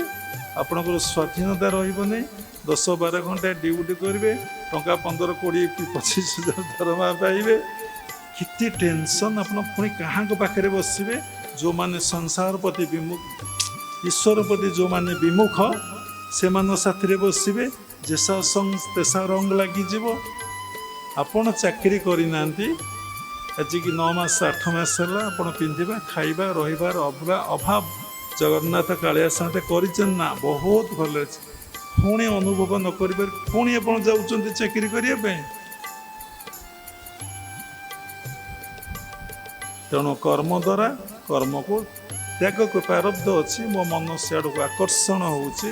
ମୁଁ ପୁଣି ଜ୍ଞାନ ଦ୍ୱାରା, ଭକ୍ତି ଦ୍ୱାରା, ପ୍ରେୟାର ଦ୍ୱାରା ମୁଁ କ'ଣ କରିପାରିବି? ମୋ ମନକୁ ବୁଝେଇ ଦେଇପାରିବି। ସେ କର୍ମରୁ ନିବୃତ୍ତ ରହି ମୋ ଭାଗବତ କର୍ମରେ କର୍ତ୍ତଭାବ ନ ରଖି ମୁଁ କର୍ମ କରି ଚାଲିବି। ଆରେ ଯାହା ପାଖରେ ମୂଲ ଲାଗିବ ତାର ତ ମଜୁରିଟେ ସେ ଦେବ। 7 ଦିନରେ ଦେବ କି ପ୍ରତ୍ୟେକ ଦିନ ଦେବ କି ମାସ ଶେଷରେ ଦେବ। ତୁମେ ସଜ୍ଜାତିକରୁ 24 ଘଣ୍ଟା କାମ କରିବ, ତୁମକୁ କ'ଣ ମଜୁରୀ ମିଳିବ ନାହିଁ? ତାର ଏକ୍ଜାମ୍ପଲ୍ ବା ସାଧୁମାନେ, ଆମେ ତାଙ୍କୁ କହିଲୁ ଆପଣ ଆଶ୍ରମରେ ରହୁଛନ୍ତି, କେତେ ସୁନ୍ଦର ଖାଦ୍ୟ ଖାଉଛନ୍ତି, କେମିତି ଏସି ରୁମ୍ରେ ରହୁଛନ୍ତି, କେତେ ଆନନ୍ଦରେ ବସୁଛନ୍ତି, କେତେ ଡ୍ରେସ୍ ପିନ୍ଧୁଛନ୍ତି, କେତେ କୁଆଡ଼େ ବୁଲି ଯାଉଛନ୍ତି। ଆକୁ କିଏ ଦେଉଛି? ଭଜନର ପ୍ରଭାବରେ ସବୁ ପ୍ରାପ୍ତି ହେଉଛି। ତେଣୁ ଆପଣ ଯେମିତି ଖଟିବେ ସେମିତି ପାଇବେ। ଆପଣ ଏଇ ଜନ୍ମରେ ଦିବ୍ୟ ଚେତନା ଆସିଛି ମାନେ ଆଉ କେଉଁଠି ଚାକିରି ନ କରି ରାମଙ୍କ ଦ୍ୱାରରେ, ଭଗବାନଙ୍କ ଦ୍ୱାରରେ, ଗୁରୁଙ୍କ ଦ୍ୱାରରେ ଚାକିରି କରନ୍ତୁ। ସମର୍ପିତ ହୋଇଯାଇ ଭଜନରେ ରତ ରୁହନ୍ତୁ। ଆପଣଙ୍କୁ ସବୁକିଛି ମିଳିବ। ଏ ମୂଳରେ କ'ଣ ଅଛି ନା? ମୂଳଟି ଅଟଇ ବିଶ୍ୱାସ, କହି ଜଗନ୍ନାଥ ଦାସ, ବିଶ୍ୱାସ ବିନା କର୍ମ ଯେତେ, ଫଳ ନ ଫଳେ କଦାଚିତ। ତାର ଏକ୍ଜାମ୍ପଲ୍ ଭଲ ଭଲ ମହାତ୍ମା ମାନେ। ଆଉ ଦେଖୁନାହାନ୍ତି, ବାବା ଆଜି ସକାଳୁ ସନ୍ଧ୍ୟା ଯାଏଁ ବସିଥିଲେ, କେତେ ପ୍ରଭୁ ଭାର ବୋହିକି ଆଣିଲେ। ମୁଁ ଚିନ୍ତା କଲି, ହେ କାଳିଆ ଠାକୁର, ମୁଁ ତତେ କ'ଣ ସତରେ ଭଜନ କରୁଛି, ସତରେ ଭଲ ପାଉଛି? ତୋ ପାଇଁ କ'ଣ ମୋ ଏ ମନ ପ୍ରାଣ କାନ୍ଦୁଛି? ଆରେ କାହିଁ ନୟାଗଡ଼, କାହିଁ ଯାଜପୁର, କାହିଁ ଅନୁଗୁଳ, ନାହିଁ କି କାହିଁ ଭୁବନେଶ୍ୱର, କାହିଁ କ'ଣ ମଣ୍ଡଳ, କିଏ କେଉଁଠି, କାହିଁ କେନ୍ଦ୍ରାପଡ଼ା, କେତେ ଫୁଲ ଫଳ ଧୂପ ଦୀପ ନୈବେଦ୍ୟ ଧରି ସତରେ ଭାର ବୋହିକି ତେମେ ପ୍ରଭୁ ଚାଲୁଛ। ମୁଁ କୌଣସି ବ୍ୟକ୍ତିକୁ ଦେଖୁନାହିଁ, ମୁଁ ସୂକ୍ଷ୍ମ ସତ୍ତାକୁ ଦେଖୁଛି। ସେଇ ଭଗବାନ କେମିତି ଧରିକି ଆମ ପାଖକୁ ଆସୁଛନ୍ତି, ପୁଣି ସେତିକି ଦେଉନାହାନ୍ତି, ପୁଣି ଟଙ୍କା ଦେଉଛନ୍ତି। କେତେ ବଡ଼ କଥା। ପୁଣି କେତେ ଆନନ୍ଦରେ ଖୁସି ହେଇଯାଉଛନ୍ତି। ସତରେ ଭଗବାନଙ୍କୁ ସତରେ ଭଲ ପାଇଲେ, ପୂର୍ଣ୍ଣ ମାତ୍ରାରେ ଭଲ ପାଇଲେ, ତାଙ୍କ ପାଖରେ ସମର୍ପିତ ହେଲେ, ତୁମର ସେ କ'ଣ ନ କରିଦେବେ? ତୁମ କ'ଣ ନ କରିଦେବେ ସେ? ତୁମେ ତାଙ୍କୁ ଯଦି ମୁଣ୍ଡରେ ବସେଇବ, ସିଏ ତୁମକୁ ମୁଣ୍ଡରେ ବସେଇବେ। ତୁମେ ତାଙ୍କୁ ଭଲ ପାଇବ, ସିଏ ତୁମକୁ ଭଲ ପାଇବେ। କେମିତି ନା? ବିଭିନ୍ନ ଫର୍ମ ମାଧ୍ୟମରେ ଆସିବେ ତୁମ ପାଖକୁ। ଯାହା ଦରକାର ତାହା ସେ ଦେବେ। ତାହେଲେ ଗୀତାର 9ମ ଅଧ୍ୟାୟର 22 ଶ୍ଲୋକଟା କ'ଣ ଭୁଲ ହେଇଯିବ? ଅନ୍ୟାନ୍ୟ ଚିନ୍ତମାଂ ଯେ ଜନା ପ୍ରଜୁପାସନ୍ତେ ତେସାଂ ନିତ୍ୟାଭିଯୁକ୍ତାନାଂ ଯୋଗକ୍ଷମ ବୟାମ। ଯେ ଅନ୍ୟ କାହାର ଶରଣ ନ ନେଇ ମୋର ଶରଣ ନିଏ, ତାର ସମସ୍ତ ଦାୟିତ୍ୱ, ସମସ୍ତ କଥା ବୁଝିବାକୁ ସମୟ ଲାଗିବ, ତାର ସମସ୍ତ ଦାୟିତ୍ୱ ମୁଁ ହିଁ ବହନ କରେ। ସମସ୍ତ ବୋଇଲେ ଆପଣଙ୍କର ଦାୟିତ୍ୱ, ଆପଣଙ୍କ ପରିବାରର ଦାୟିତ୍ୱ, ସବୁ ଦାୟିତ୍ୱ ସେ ବୁଝିବ। ଏ କଥାରେ କ'ଣ କନଫିଡେନ୍ସ ଆସିବ? କାରଣ ଆପଣ ସରଳ ନୁହନ୍ତି। ଆପଣ ମନରେ ପ୍ରଶ୍ନ ଉଠିବ, ବାବା ସମସ୍ତେ ଯଦି ଏଇ ଥଟ୍ସ ଭିତରେ ରହିବେ, ଏଇ ଫିଲୋସଫିରେ ରହିବେ, ଏ ସୃଷ୍ଟି ପ୍ରଭାବ କେମିତି ଚାଲିବ? ମନର ଚାଲାଖି ଆରମ୍ଭ ହେଇଗଲା, ମନର ଖେଳ ଆରମ୍ଭ ହେଇଗଲା, ମନ ବାହାନା କରିବା ଆରମ୍ଭ ହେଇଗଲା, ମନ ତମକୁ ଅସତ ପଥକୁ ନେବା ପାଇଁ କ୍ରିୟାଶୀଳ ହେଇଗଲା। ସିଏ ଆଉ ଛାଡ଼ିବ ନାହିଁ। ମନ ହରାଏ ଯାକୁ ସେ ଯାଏ ହାରି, ମନକୁ ହରାଇ ଯିଏ ବିଜୟ ତାହାରି। ସବୁବେଳେ ଫାଇଟ୍ ଚାଲିଛି, ସବୁବେଳେ ଯୁଦ୍ଧ ଚାଲିଛି। ଯେପର୍ଯ୍ୟନ୍ତ ଯୁଦ୍ଧ ଗୁଳି ଫୁଟୁଛି, ଠୋଟା ହେଉଛି, ଭାରତ ପାକିସ୍ତାନ ଯୁଦ୍ଧ ଲାଗିଛି, କେଉଁ ଶାନ୍ତି, କେଉଁ ଆନନ୍ଦ ଅଛି? ଯୁଦ୍ଧ ସମାପ୍ତି ପରେ ଶାନ୍ତି ଆନନ୍ଦ ନା ଆଉ। Your body is gun. ଆମ ଶରୀରଟା ହେଉଛି ଗୋଟେ ମାନେ ବିରାଟ ବଡ଼ କ୍ଷେତ୍ର। ସେଇଥିରେ ଜ୍ଞାନ ପକ୍ଷ ଅଜ୍ଞାନ ପକ୍ଷର ଲଢ଼େଇ ସବୁବେଳେ ଚାଲିଛି। ତାର ତ ସବୁ ସମୟରେ ସାଧନା। ପ୍ରକୃତି ତମକୁ କ'ଣ କରିବ? ସବୁବେଳେ ବହିର୍ମୁଖୀ କରିବ, ସବୁବେଳେ ତମକୁ ବହିର୍ମୁଖୀ କରିବ। ଆଉ ଗୋଟେ କ'ଣ କରିବ? ତମକୁ ସବୁବେଳେ ଅନ୍ତର୍ମୁଖୀ କରିବା ପାଇଁ ଚାହିଁବ। ଗୋଟେ ପ୍ରକୃତି ଅନୁକୂଳ ହେଲେ ସାଧନା ହୁଏ, ପ୍ରକୃତି ପ୍ରତିକୂଳ ହେଲେ ସାଧନା ହୁଏ ନାହିଁ। ଲାଇନ୍ ପଳେଇଛି। ତେଣୁ ସେଥିଲାଗି ଶାସ୍ତ୍ରରେ ଲେଖା ହେଇଛି, ମାଆକୁ ସେବିଲେ ବାପକୁ ପାଇ, ତେବେ ସେ ପୁତ୍ର ଅଜାମ୍ବର ହୋଇ। ସାଧନା କରି କରି ଚାଲନ୍ତୁ। ଯେତେ ଗୁରୁଗତ ପ୍ରାଣ ହୁଅନ୍ତୁ, ଗୁରୁମୁଖ ହୁଅନ୍ତୁ, ଦେଖିବେ ସବୁକିଛି ଠିକ୍ ଠିକ୍ ଠିକ୍ ଠିକ୍ ଚାଲିବ। ଗୋଟେ କଥା ରହିଲା କ'ଣ ନା, ମନର ମୂଢ଼ ଅବସ୍ଥା କ୍ଷିପ୍ତ। ମନ ସମସ୍ତଙ୍କର ସବୁବେଳେ ବୁଲୁଛି, ସବୁବେଳେ ଚଞ୍ଚଳ। ଦେଖିଏ ମନକୁ କୁହାଯାଇଛି ଗୋଟେ ମାଙ୍କଡ଼ ସବୁବେଳେ ଅସ୍ଥିର। ମନକୁ କୁହାଯାଇଛି ମାଛ। ଦେଖିଏ ମାଛ ସବୁବେଳେ ଜଳରେ କେବଳ କନଷ୍ଟାଣ୍ଟ ରହିପାରେନି, ସବୁବେଳେ ହାତ ଗୋଡ଼ ପାଟି ପାଖକୁ ଶୋଇବା ଅବସ୍ଥାରେ ବି ତାର ଚାଲିଥିବ। ମନକୁ କ'ଣ କରାଯାଇଛି ନା ଛୋଟ ଶିଶୁ, ସବୁବେଳେ ଫ୍ରିକିଲ୍, ସବୁବେଳେ ଅସ୍ଥିର, କ୍ଷିପ୍ତ ମନ। ଏଇଠି ବସିଛି, କୁଆଡ଼େ ଉଠିଗଲାଣି, ସେ କଥା କହିଲାଣି, ଏ କଥା କହିଲାଣି, କେଉଁ କଥା କହିଲାଣି, କ୍ଷିପ୍ତର ପରେ ବିକ୍ଷିପ୍ତ ମନ ବିଶେଷ ଭାବରେ କ୍ଷିପ୍ତ ହେଇଛି। ଯାଉଛି ଆସୁଛି, ଯାଉଛି ଆସୁଛି, ଯାଉଛି ଆସୁଛି, ସାଧନା କରୁଛି, ଭଜନ କରୁଛି, କୀର୍ତ୍ତନ କରୁଛି, ହରିକୃଷ୍ଣ କଥା କହୁଛି, ସଂସାର କଥା ତା ଭିତରେ କହୁଛି। କେତେବେଳେ ଭଜନ କଲାଣି, କେତେବେଳେ ଜପ କଲାଣି, କେତେବେଳେ ଧ୍ୟାନ କଲାଣି, କେତେବେଳେ ସତ୍ସଙ୍ଗ କଲାଣି, କେତେବେଳେ ଶୋଇଗଲାଣି। ବାସ୍ ବିକ୍ଷିପ୍ତ ମନ ଚାଲିଛି। ମନ ଏକାଗ୍ର, ଯାହାର ମନ ଏକାଗ୍ର ହେଇଯିବ, ଗୋଟିଏ ଚିନ୍ତାରେ 24 ଘଣ୍ଟା ରହିବ।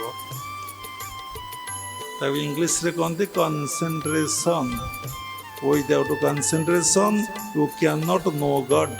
Without concentration you can not love God. ସବୁ ସମୟରେ ମନରେ ଯିଏ ଜଣେ ଆସିବ। ଯେମିତି ମାଆର ଛୁଆ କଥା ମନେ ପଡ଼େ, ବିଷୟ ଲୋକର ଧନ କଥା ମନେ ପଡ଼େ, ସେଇଭଳି ଆପଣଙ୍କର କ'ଣ ହେବ ନା ସବୁବେଳେ ମନରେ ଯିଏ ହେଲେ ଜଣେ ଆସିବେ। ସେଇ ଜଣକ ସବୁକିଛି ବୋଲି ଆପଣ ଭାବିଥିବେ। ମନରେ ସେଇ କୃଷ୍ଣ ଆସନ୍ତୁ, କି ରାମ ଆସନ୍ତୁ, କି ଜଗନ୍ନାଥ ଆସନ୍ତୁ, କି ଗୁରୁ ଆସନ୍ତୁ, ଯାହାର କନସେନ୍ଟ୍ରେସନ୍ ଯେତେ ଷ୍ଟ୍ରଙ୍ଗ ଡିପ୍, ତାର ମିଷ୍ଟେକ୍ ହୁଏ ନାହିଁ। ସେ ସବୁଥିରେ ସକ୍ସେସ୍ ହୁଏ, ସବୁଥିରେ ସକ୍ସେସ୍ ହେବ। ମନର କନସେନ୍ଟ୍ରେସନ୍ କେମିତି ଆସିବ? ତା ପାଇଁ ସାଧନା ଅଛି, ତା ପାଇଁ ମାର୍ଗ ଅଛି। ଏକାଗ୍ର ଯାହା ମନ ହେଇଗଲା ପୂର୍ଣ୍ଣ ମାତ୍ରାରେ, ତାପରେ ମନ ତାର ନିରୋଧ ହେଇଯିବ। ନିରୋଧ ଅର୍ଥ ତାର ସେ ଗୋଟେ ଚିନ୍ତା କରି କରି ସେ ଚିନ୍ତା ସହିତ କମ୍ପ୍ଲିଟଲି ସେ ମର୍ଜ କରିଯିବ, ଲୀନ ହେଇଯିବ, ନିରୋଧ ହେଇଗଲା।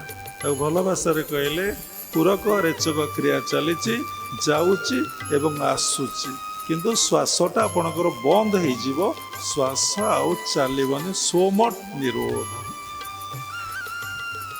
ଆପଣ ଦେଖିବେ ସେଇଠି ସାଧନା ପରିସମାପ୍ତି କହିବାଟା ଭୁଲ। ଧ୍ୟାନର ଅନ୍ତ ନାହିଁ, ଅଧ୍ୟୟନର ଅନ୍ତ ନାହିଁ, ଦାନର ଅନ୍ତ ନାହିଁ। ମୁଁ ଏତିକି ଦେଇଦେଲି ଲେଖା ହେଇଛି, ଆଉ ମଣିଷ ଜୀବନରେ ଦେବ ନାହିଁ। ଏତିକି ପାଠ ପଢ଼ିଲି, ଆଉ ପାଠ ପଢ଼ିବିନି, ସେମିତି କେଉଁଠି ଲେଖା ଅଛି? ଧ୍ୟାନ ଯେତେ କରିବେ ସେତେ ଶୂନ୍ୟ ଶୂନ୍ୟ ଶୂନ୍ୟ ଶୂନ୍ୟ ଶୂନ୍ୟ ଶୂନ୍ୟ ଶୂନ୍ୟ, ଲାଷ୍ଟକୁ କିଛି ପାଇବେ ନା। ସେଇ ଭ୍ୟାକ୍ୟୁମ୍ ଗୋଟେ ଛୋଟିଆ କଥା। ଗୋଟେ ରାମକୃଷ୍ଣ ପରମହଂସ କହିଛନ୍ତି, ଗୋଟେ ଲୁଣ ପିତୁଳା ସେ ସମୁଦ୍ର ମାପିବାକୁ ଗଲା। ସମୁଦ୍ର ମାପୁ ମାପୁ ସେଥିରେ ମିଳେଇଗଲା, ସରିଗଲା। ଆଉ କ'ଣ ମାପିବ? କିଛି ଆଉ ମାପି ପାରିବ? ଯେତେବେଳେ ସେ ବ୍ରହ୍ମସାଗରରେ ଆପଣ ପହଞ୍ଚିବେ, ତାଙ୍କ ସହିତ ଲୀନ ହେଇଯିବେ, ଆପଣ ଆଉ କିଛି ଜାଣିପାରିବେ। ଶୂନ୍ୟ ଶୂନ୍ୟ ମହାଶୂନ୍ୟ। ତେଣୁ ପୃଥିବୀ ପରେ ଜଳ, ଜଳ ପରେ ଅଗ୍ନି, ଅଗ୍ନି ପରେ ବାୟୁ, ବାୟୁ ପରେ ଆକାଶ, ଆକାଶ ପରେ ଶୂନ୍ୟ, ଶୂନ୍ୟ ପରେ ମହାଶୂନ୍ୟ। ମହାଶୂନ୍ୟକୁ ଚେତନା ଯେତେବେଳେ ତୁମର ଯିବ, ତୁମର ତ ଚେତନା କେଉଁଠି ରହୁଛି ନା ମୂଳାଧାରରେ ରହୁଛି, ସ୍ୱାଧିଷ୍ଠାନରେ ରହୁଛି, ମଣିପୁରରେ ରହୁଛି, ଅନାହତରେ ରହୁଛି, ବିଶୁଦ୍ଧରେ ରହୁଛି। ବିଶୁଦ୍ଧରେ ଖୁବ୍ କମ୍ ଲୋକଙ୍କର ରହୁଛି, ଆଉ ଆଜ୍ଞାକୁ ଖୁବ୍ କମ୍ ଲୋକଙ୍କର ଆସୁଛି। ଆଉ ସହସ୍ରକୁ ତ କାହାରି ଯାଉନି, ଆଉ ଯାହାର ଯାଉଛି ସେ ମହାନ ପୂର୍ବଜନ୍ମର ସଂସ୍କାର ଅଛି। ପୁଣି କାହାକୁ ନା ସହସ୍ର ଭେଦ କରି ଯେତେବେଳେ ମହାଶୂନ୍ୟକୁ ଚେତନା ଯାଉଛି, ଅନନ୍ତ ସହିତ ମିଶି ଯାଉଛି, ଖଣ୍ଡ ଚେତନା ଅଖଣ୍ଡ ଚେତନା ସହିତ ମିଶି ଯାଉଛି, ସେତେବେଳେ ତାର କ'ଣ ହେଲା ନା ପ୍ରକୃତ ଯୋଗ ହେଲା, ପ୍ରକୃତ ମିଳନ ହେଲା, ପ୍ରକୃତ ତାର ମୃତ୍ୟୁ ହେଲା। ସେତେବେଳେ ସିଏ ଜାଣିଲା। ଜଣେ ମୋତେ ପଚାରିଲେ, ଆପଣ କ'ଣ ମାଗୁଛନ୍ତି ବୋଲେ ଆପଣଙ୍କ ପାଖରେ? ନା ହଁ, ଠିକ୍ ଅଛି, ମୋତେ ଗୋଟାଏ ବର ଦିଅନ୍ତୁ। ନା କ'ଣ? ନା ମୁଁ ତ ବର ଦେଇପାରିବିନି, ଆପଣଙ୍କ ପାଖରେ ଆପଣଙ୍କର ହବ। ମୁଁ କହିଲି କ'ଣ ମାଗୁଛନ୍ତି ମାଗନ୍ତୁ। ଆମେ କହିଲୁ ଗୋଟିଏ କଥା, ମୋର କେମିତି ପ୍ରକୃତ ମୃତ୍ୟୁ ହେଇଯାଉ। ଆପଣ ତ ଏମିତି କଥା କହିବେ ଆଉ। କହିଲେ ଆପଣ ତ କିଛି ଜାଣିନାହାନ୍ତି, କଥାବାର୍ତ୍ତା ସେଥିରେ କାହିଁକି କହୁଛନ୍ତି? ମୋର ପ୍ରକୃତ ମୃତ୍ୟୁ ହେଇଯାଉ, ମୁଁ ଆଉ ବଞ୍ଚିବାକୁ ଚାହୁଁନାହିଁ ଏବଂ ମରିବାକୁ ବି ଚାହୁଁନାହିଁ। କ'ଣ ଏବେ କହିଲେ ପ୍ରକୃତ ମୃତ୍ୟୁ ହେଇଯାଉ, ପୁଣି ବଞ୍ଚିବାକୁ ଚାହୁଁନାହାନ୍ତି, ମରିବାକୁ ଚାହୁଁନାହାନ୍ତି? ପ୍ରକୃତ ମୃତ୍ୟୁରେ ବଞ୍ଚିବା ନଥାଏ କି ମରିବା ବି ନଥାଏ। ଏ ଭାଷା ବୁଝିବା ଭାରି କଷ୍ଟ, ଭାରି ସରଳ ଏବଂ ଭାରି କଷ୍ଟ। ଯିଏ ଭଗବାନଙ୍କର ସନ୍ତାନ ତାକୁ ଭଗବାନ ରକ୍ଷା କରନ୍ତିନି, ଯେ ଭଗବାନଙ୍କର ପ୍ରକୃତ ସନ୍ତାନ ଭଗବାନ ତାକୁ ରକ୍ଷା କରନ୍ତି। ଆଜି କହୁଥିଲି, ସମସ୍ତେ ଆପଣ ଭଗବାନଙ୍କର ସନ୍ତାନ, ଭଗବାନ ଆମର ପିତା ବୋଲି କହିପାରିବେ? କେବେ କହିପାରିବେ ନା। କେବେ କିଏ କହିପାରିବ ମୁଁ ପରମାତ୍ମା ପରମ ବ୍ରହ୍ମଙ୍କର ଅଂଶ ବିଶେଷ ବୋଲି କିଏ କହିପାରିବ? ଛାଡ଼, ଆପଣ ପରମାତ୍ମା ପରମ ବ୍ରହ୍ମକୁ ଦେଖିନାହାନ୍ତି, ନା ଶୁଣିଛନ୍ତି, କଳ୍ପନା କରୁଛନ୍ତି। ଜଗନ୍ନାଥକୁ ପରମାତ୍ମା ପରମ ବ୍ରହ୍ମ ବୋଲି ଆପଣ କହୁଛନ୍ତି, ସେ ଶୂନ୍ୟ ପୁରୁଷକୁ ପରମାତ୍ମା ପରମ ବ୍ରହ୍ମ ବୋଲି କହୁଛନ୍ତି। ଏତେ କଥାକୁ ସବୁ ଫୋପାଡ଼ି ଦିଅନ୍ତୁ। ଆପଣଙ୍କ ଯେବେଠାରୁ ଦୀକ୍ଷା ନେଲେ, ଆପଣଙ୍କର ନବଜନ୍ମ ହେଲା, ଆପଣ ଗୁରୁଙ୍କର ସନ୍ତାନ ହେଲେ, କିଏ କେବେ ଛାତିରେ ହାତ ଦେଇ କହିପାରିବ ମୁଁ ଗୁରୁଙ୍କର ସନ୍ତାନ ବୋଲି କହିପାରିବ? କେହି କହିପାରିବେ ନାହିଁ। ଆମେ ଦୀକ୍ଷା ନେଇଛୁ, ଶିଷ୍ୟ ଜଣେ କି ଶିଷ୍ୟା ଜଣେ ଏମିତି କହିବ, ମୁଁ ଗୁରୁଙ୍କର ସନ୍ତାନ ଆଜିଠାରୁ ହେଲି, ମୋର ସେ ପରମ ପିତା, ସେମିତି ଯାହା ନିର୍ଦ୍ଦେଶ ଦେବେ, ଯାହା ଉପଦେଶ ଦେବେ, ମୁଁ ତାର ଅକ୍ଷରେ ଅକ୍ଷରେ ପାଳନ କରି। ଆପଣ ସଂକଳ୍ପ କରି କହିଲେ, ମୁଁ ସଂକଳ୍ପ କରି କହୁଛି, ହେ ଗୁରୁଦେବ, ସାଧନା ପାଇଁ ଯେଉଁ ଉପଦେଶ ଦେବେ, ଧ୍ୟାନ ପାଇଁ ଯେଉଁ ଉପଦେଶ ଦେବେ, ମୁଁ ତାକୁ ଅକ୍ଷରେ ଅକ୍ଷରେ ପାଳନ କରିବି। ସେଇଟା ସେଇଠି ରହିଯାଇଛି। ସେ କଥା କାହାରି ଭିତରେ ଆଉ କ୍ରିୟାଶୀଳ ନାହିଁ। କାରଣ ଭଗବାନଙ୍କ ମାୟାରେ ପଡ଼ି ଆପଣ ବିସ୍ମରଣ ହେଇଯାଉଛି। ସେଥିଲାଗି ସତ୍ସଙ୍ଗର ବାରମ୍ବାର ଆଶ୍ରୟ ନେଲେ ଆପଣ ଭିତରେ ସେଇ ଦିବ୍ୟ ଚେତନା ପୁଣି ଜାଗ୍ରତ ହେବ। ଯେମିତି ବ୍ୟାଟେରୀକୁ ଚାର୍ଜ କରିଦେଲେ, ଏମିତି ଆମେ ଖାଦ୍ୟ ଖାଇଦେଲେ ଚାର୍ଜ ହେଇଯାଉଛେ, ସେଭଳି ମନର ଗୋଟେ ଡାଏଟ୍ ଅଛି। ସେ ହେଉଛି ସତ୍ସଙ୍ଗ ଯଦି କରିବେ, ସ୍ୱାଧ୍ୟାୟ କରିବେ, ସାଧନା କରିବେ, ଆପଣ ମାଇଣ୍ଡ କ୍ଲିନ୍ ଫାଇନ୍ ହେଇଯିବ।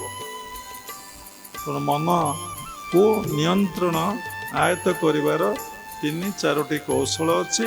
ପ୍ରଥମ କୌଶଳ ହେଉଛି ନିଜକୁ ଭଗବାନ ନିକଟରେ ପୂର୍ଣ୍ଣ ମାତ୍ରାରେ ବା ଗୁରୁଙ୍କ ନିକଟରେ ପୂର୍ଣ୍ଣ ମାତ୍ରାରେ ନିଜକୁ ସମର୍ପଣ କରିଦିଅ। ତମର ଇଚ୍ଛା ଆଉ ନାହିଁ। ଗୁରୁଙ୍କ ଇଚ୍ଛା ହିଁ ତମର ଇଚ୍ଛା, ଭଗବାନଙ୍କ ଇଚ୍ଛା ହିଁ ତୁମର ଇଚ୍ଛା। ଯେତେବେଳେ ସମର୍ପଣ କରିଦେଲ ତମ ଭିତରେ ମୁଁଟା ମରିଗଲା, ମୋରଟା ବି ମରିଗଲା। ଯେତେବେଳେ ମୁଁ ମୋର ମରିଗଲା ଆପଣଙ୍କର 75% ଆପଣଙ୍କ ମନ ମରିଗଲା। 75% ଆପଣଙ୍କର ମନ ମରିଗଲା।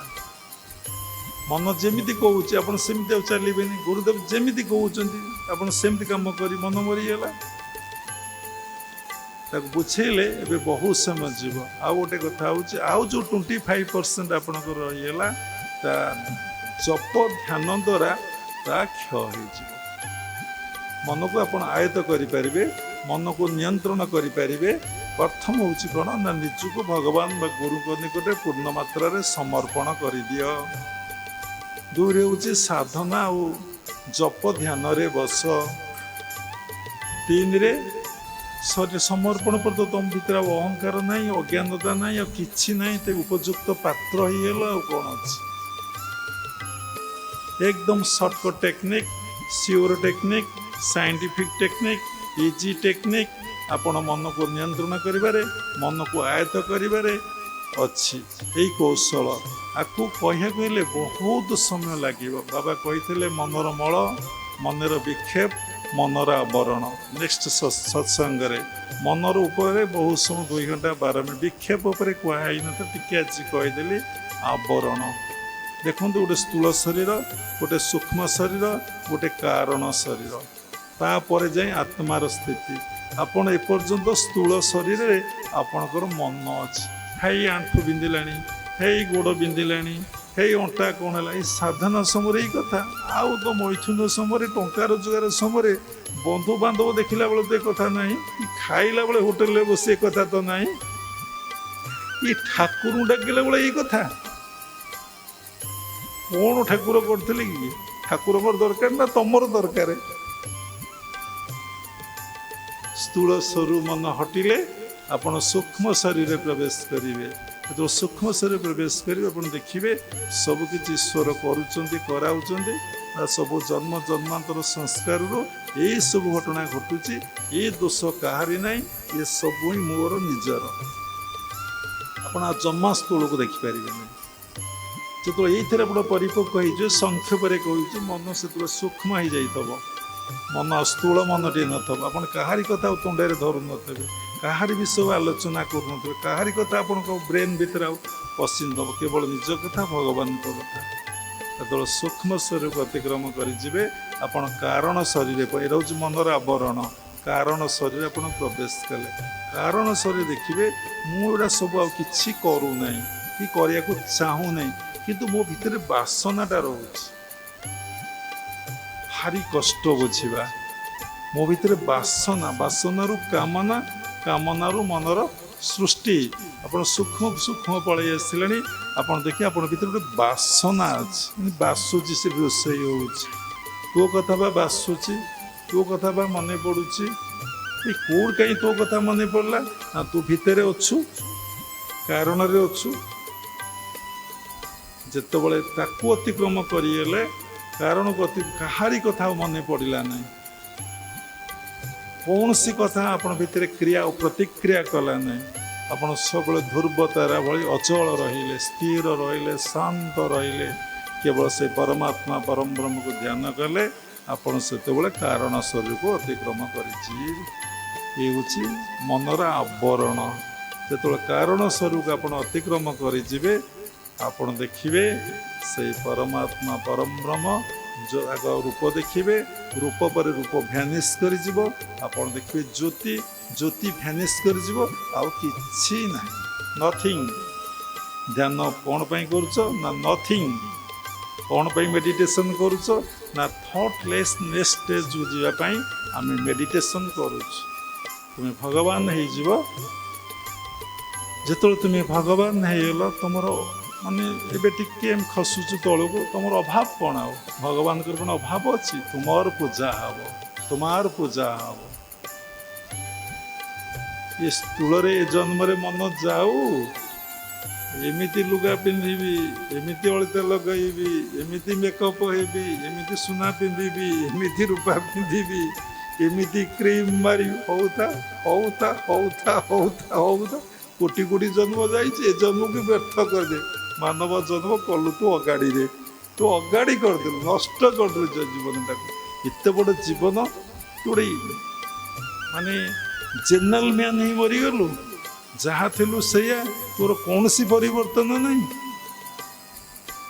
ଖାଉଥିଲୁ, ବସୁଥିଲୁ, ଉଠୁଥିଲୁ, କଥା କହୁଥିଲୁ, ଚାଲୁଥିଲୁ, ମୈଥୁନ କରୁଥିଲୁ। ଆରେ ବାଃ, ଚେଞ୍ଜ କ'ଣ? ଏ ଜୀବତ୍ଵ ଭାବରୁ ଦେହ ସ୍ଥୂଳ ଶରୀରକୁ କେତେବେଳେ ତୁମେ ଅତିକ୍ରମ କରିବ? ସେ ଲାଗି ଭାଗବତ ଲେଖା ହେଇଛି, ଏ ଦେହର ସୁଖ ଦିନେ ଦିନେ କଦାପି ନ ଚିନ୍ତିବ ମନେ, ଦେହକୁ ଦେଖୁଥିବ ଭିନ୍ନେ ଭିନ୍ନେ, କାଷ୍ଟ ଯେସନେ ହୁତାସନେ। ଉପଭୋଗର, ଭୁଲ କହିଲି, ଭୋଗର ନା ଉପଭୋଗର ପରିସମାପ୍ତି ନାହିଁ। ଅଗ୍ନିରେ ଯେତେ ଘୃତ ଦେଲେ ତା ଯେମିତି ଅଗ୍ନି ନିର୍ବାପିତ ହୁ ହୋଇ ଜଳି ଉଠେ, ଯେତେ ସଂସାରକୁ ଭୋଗ କଲେ ମଧ୍ୟ ଏ ମନ ପରିତୃପ୍ତ ହବ ନାହିଁ। ରାଜା ପୃଥୁ ପୁଅର 1000 ବର୍ଷ ଯୌବନକୁ ମାଗି ନେଇ ଏ ସଂସାରକୁ ଭୋଗ କରି ଲାଷ୍ଟକୁ କହିଲି, କି ଭୁଲ କଲି, ଏ ଜୀବନଟାକୁ ନଷ୍ଟ କରିଦେଲି। 1000 ବର୍ଷ ଯୌବନ ଆଣି ମୁଁ ସମ୍ଭୋଗ କଲି ନାରୀ, ମନ ମୋର ପରିତୃପ୍ତ ହେଲା ନାହିଁ। ତ ସେଥିଲାଗି ମହାପୁରୁଷ ମାନେ କହିଛନ୍ତି, ପ୍ରେମ କର, ତାକୁ ମାରିଦିଅ, ଆଉ ପ୍ରୋସିଡ୍ କରନି, ଜାଣ ତାକୁ ମାରିଦିଅ। ବିବାହ ହୁଅ, କିଛି ଅସୁବିଧା ନାହିଁ, କିନ୍ତୁ ପୂର୍ଣ୍ଣ ବ୍ରହ୍ମଚର୍ଯ୍ୟ ପାଳନ କର। ଏ କଥା କ'ଣ ଆଜିକାଲି ଯୁଗରେ ସମ୍ଭବପର? ପ୍ରେମ କର, ମାରିଦିଅ, ବିବାହ ହୁଅ, ବଂଶ ରକ୍ଷା ପରେ ବ୍ରହ୍ମଚର୍ଯ୍ୟ ବ୍ରତ ପାଳନ କର। ଏସବୁ ଡିପେଣ୍ଡ କରେ ଅପନ୍ ୟୁର ମାଇଣ୍ଡ। ଏ ମନ ଶୁଦ୍ଧି, ଏ ମନ ନିର୍ମଳ, ଏ ମନ ପବିତ୍ର ହେଲା ପରେ ଏ ମନକୁ କ'ଣ କରାଯିବ ନା ଏକାଗ୍ର କରିକି ନିରୋଧ କରାଯିବ। ତେଣୁ ସ୍ଥୂଳ ଶରୀର ତ ମନ ଯାଇନାହିଁ, ପୁଣି ସୂକ୍ଷ୍ମକୁ ଯିବେ କ'ଣ? ତାପରେ ପୁଣି ସାଧନା କଲେ କାରଣକୁ ଯିବେ। କାରଣ ପରେ ଗୋଟେ ଲେୟାର, ଆଉ ଗୋଟେ ଲେୟାର, ଆଉ ଗୋଟେ ଲେୟାର, 3ଟା ଲେୟାର ପରେ ଆତ୍ମାର ସ୍ଥିତି। ତ ଆଜ୍ଞା ଚକ୍ର ଭେଦ କରି ଆପଣ ବ୍ରହ୍ମରନ୍ଧ୍ରରେ ମନ ସ୍ଥିତ ହେଇଯିବ। ଆପଣ କାରଣ ଶରୀରକୁ ଅତିକ୍ରମ କଲେ, କେଉଁ ଯାଏଁ ସ୍ଥୂଳ ଶରୀର, କେଉଁ ଯାଏଁ ସୂକ୍ଷ୍ମ ଶରୀର, କେଉଁ ଯାଏଁ କାରଣ ଶରୀର, ସେ କଥା ଯଦି ବାବା ଦେହରେ ଥିବେ ନେକ୍ସଟ ଟାଇମ୍ କହିବେ। ତେଣୁ ଆଉ ବିଶେଷ କିଛି କହିବା ନାହିଁ। ତେଣୁ ଆଜିର କଥାଟି ହେଉଛି, ଜୀବନର ଲକ୍ଷ୍ୟ ନିର୍ଣ୍ଣୟ କର, ତତ୍ତ୍ୱ ଗୁରୁଙ୍କ, ଆତ୍ମଜ୍ଞାନୀ ଗୁରୁଙ୍କର ଶରଣାପନ୍ନ ହୁଅ, ଏବଂ ଗୁରୁଙ୍କ କଥାରେ ବିଶ୍ୱାସ ରଖିଲେ ନିଷ୍ଠା ଆସିବ, ଭକ୍ତି ଆସିବ, ସେ ପ୍ରାପ୍ତି ହେବେ। ଆଉ କର୍ମକୁ କେବେ ତ୍ୟାଗ କରିପାରିବନି। ସବୁବେଳେ ସବୁ କାମ ଈଶ୍ୱର କରୁଛନ୍ତି, କରାଉଛନ୍ତି ବୋଲି ଅନୁଭବ କର। ଯେତେବେଳେ ପାରୁଛ ସଂସାର ଭିତରେ ରହି ଯେକୌଣସି ଜାଗାରେ ବସି ସାଧନା କର। ଯେକୌଣସି ଜାଗାରେ ବସୁଛ ଟ୍ରାଏ କର, ମୁଁ ସାଧନା କରିବି, ସେଇ ପରମାତ୍ମା ପରମବ୍ରହ୍ମ ଠାରେ ମୋ ମନକୁ ମୁଁ କେମିତି ନିବେଶ କରିବି। ସେଇଥିପାଇଁ ମୋର ଜନ୍ମ। ମୁଁ ଅନେକ ଜନ୍ମ ଧରି ଆସିଛି, ଅନେକ ଜନ୍ମ ଧରି ଯାଇଛି, ସବୁକିଛି ମୁଁ କରିଦେଇଛି। ଏଇ କାମଟା କରିନେଇ ବୋଲି ମୁଁ ଆସୁଛି ଯାଉଛି, ଆସିବି ଯିବି କିଛି ନାହିଁ। କିନ୍ତୁ ଏ ବନ୍ଧନ, ଏ ମାୟାରେ ମୁଁ ପଡ଼ିନି। ମୋ ମନକୁ କିଛି ସ୍ପର୍ଶ ଯେମିତି ନ କରୁ। ଯେମିତି ସାରୁ ପତ୍ରରେ ପାଣି, ଯେମିତି ପାଣିକୁଆ ପକ୍ଷୀ ପାଣିରେ ରୁହେ, ସେଇଭଳି ନିର୍ଲିପ୍ତ ନିଷ୍କାମ ଜୀବନ କାଟି ଆଉ ସବୁରି ଭିତରେ ଗୋଟିଏ ସତ୍ତାକୁ ଅନୁଭବ କରି ମୁଁ ଜୀବନଟାକୁ ତ୍ୟାଗ କରିବି। ବାସ୍ ସରିଲା। ଏତିକି କଥାକୁ ମନେ ରଖ, ଚିନ୍ତନ କର, ମନେ ରଖ, ଚିନ୍ତନ କର। ସାଧନା କଲେ ଅନୁଭବ ହେବ, ଅନୁଭବ ୱିଦାଉଟ୍ ସାଧନାରେ କାହାର କିଛି ଅନୁଭବ ହେଇନାହିଁ କି ହେବ ନାହିଁ। ଶେଷରେ କ୍ରିୟାଯୋଗ ପରମ୍ପରାର ସମସ୍ତ ଗୁରୁମାନଙ୍କୁ ମୁଁ ପ୍ରଣାମ କରୁଛି। ବିଶ୍ୱର ପ୍ରତ୍ୟେକ ସମ୍ପ୍ରଦାୟର ଗୁରୁମାନଙ୍କୁ ମୁଁ ପ୍ରଣାମ କରୁଛି। ଉପସ୍ଥିତ ଭାଗବତ ସ୍ୱରୂପଗଣ ସବୁରି ଭିତରେ ଜଗନ୍ନାଥଙ୍କୁ ଉପଲବ୍ଧି କରି ମୁଁ ପ୍ରଣାମ କରୁଛି। ସର୍ବେ ଭବନ୍ତୁ ସୁଖିନ, ସର୍ବେ ସନ୍ତୁ ନିରାମୟା, ସର୍ବେ ଭଦ୍ରାଣୀ ପଶନ୍ତୁ, ମା କଶ୍ଚିତ୍ ଦୁଃଖ ବା ଭବେତ୍। ଜୟ ଗୁରୁଦେବ, ଜୟ ଜଗନ୍ନାଥ।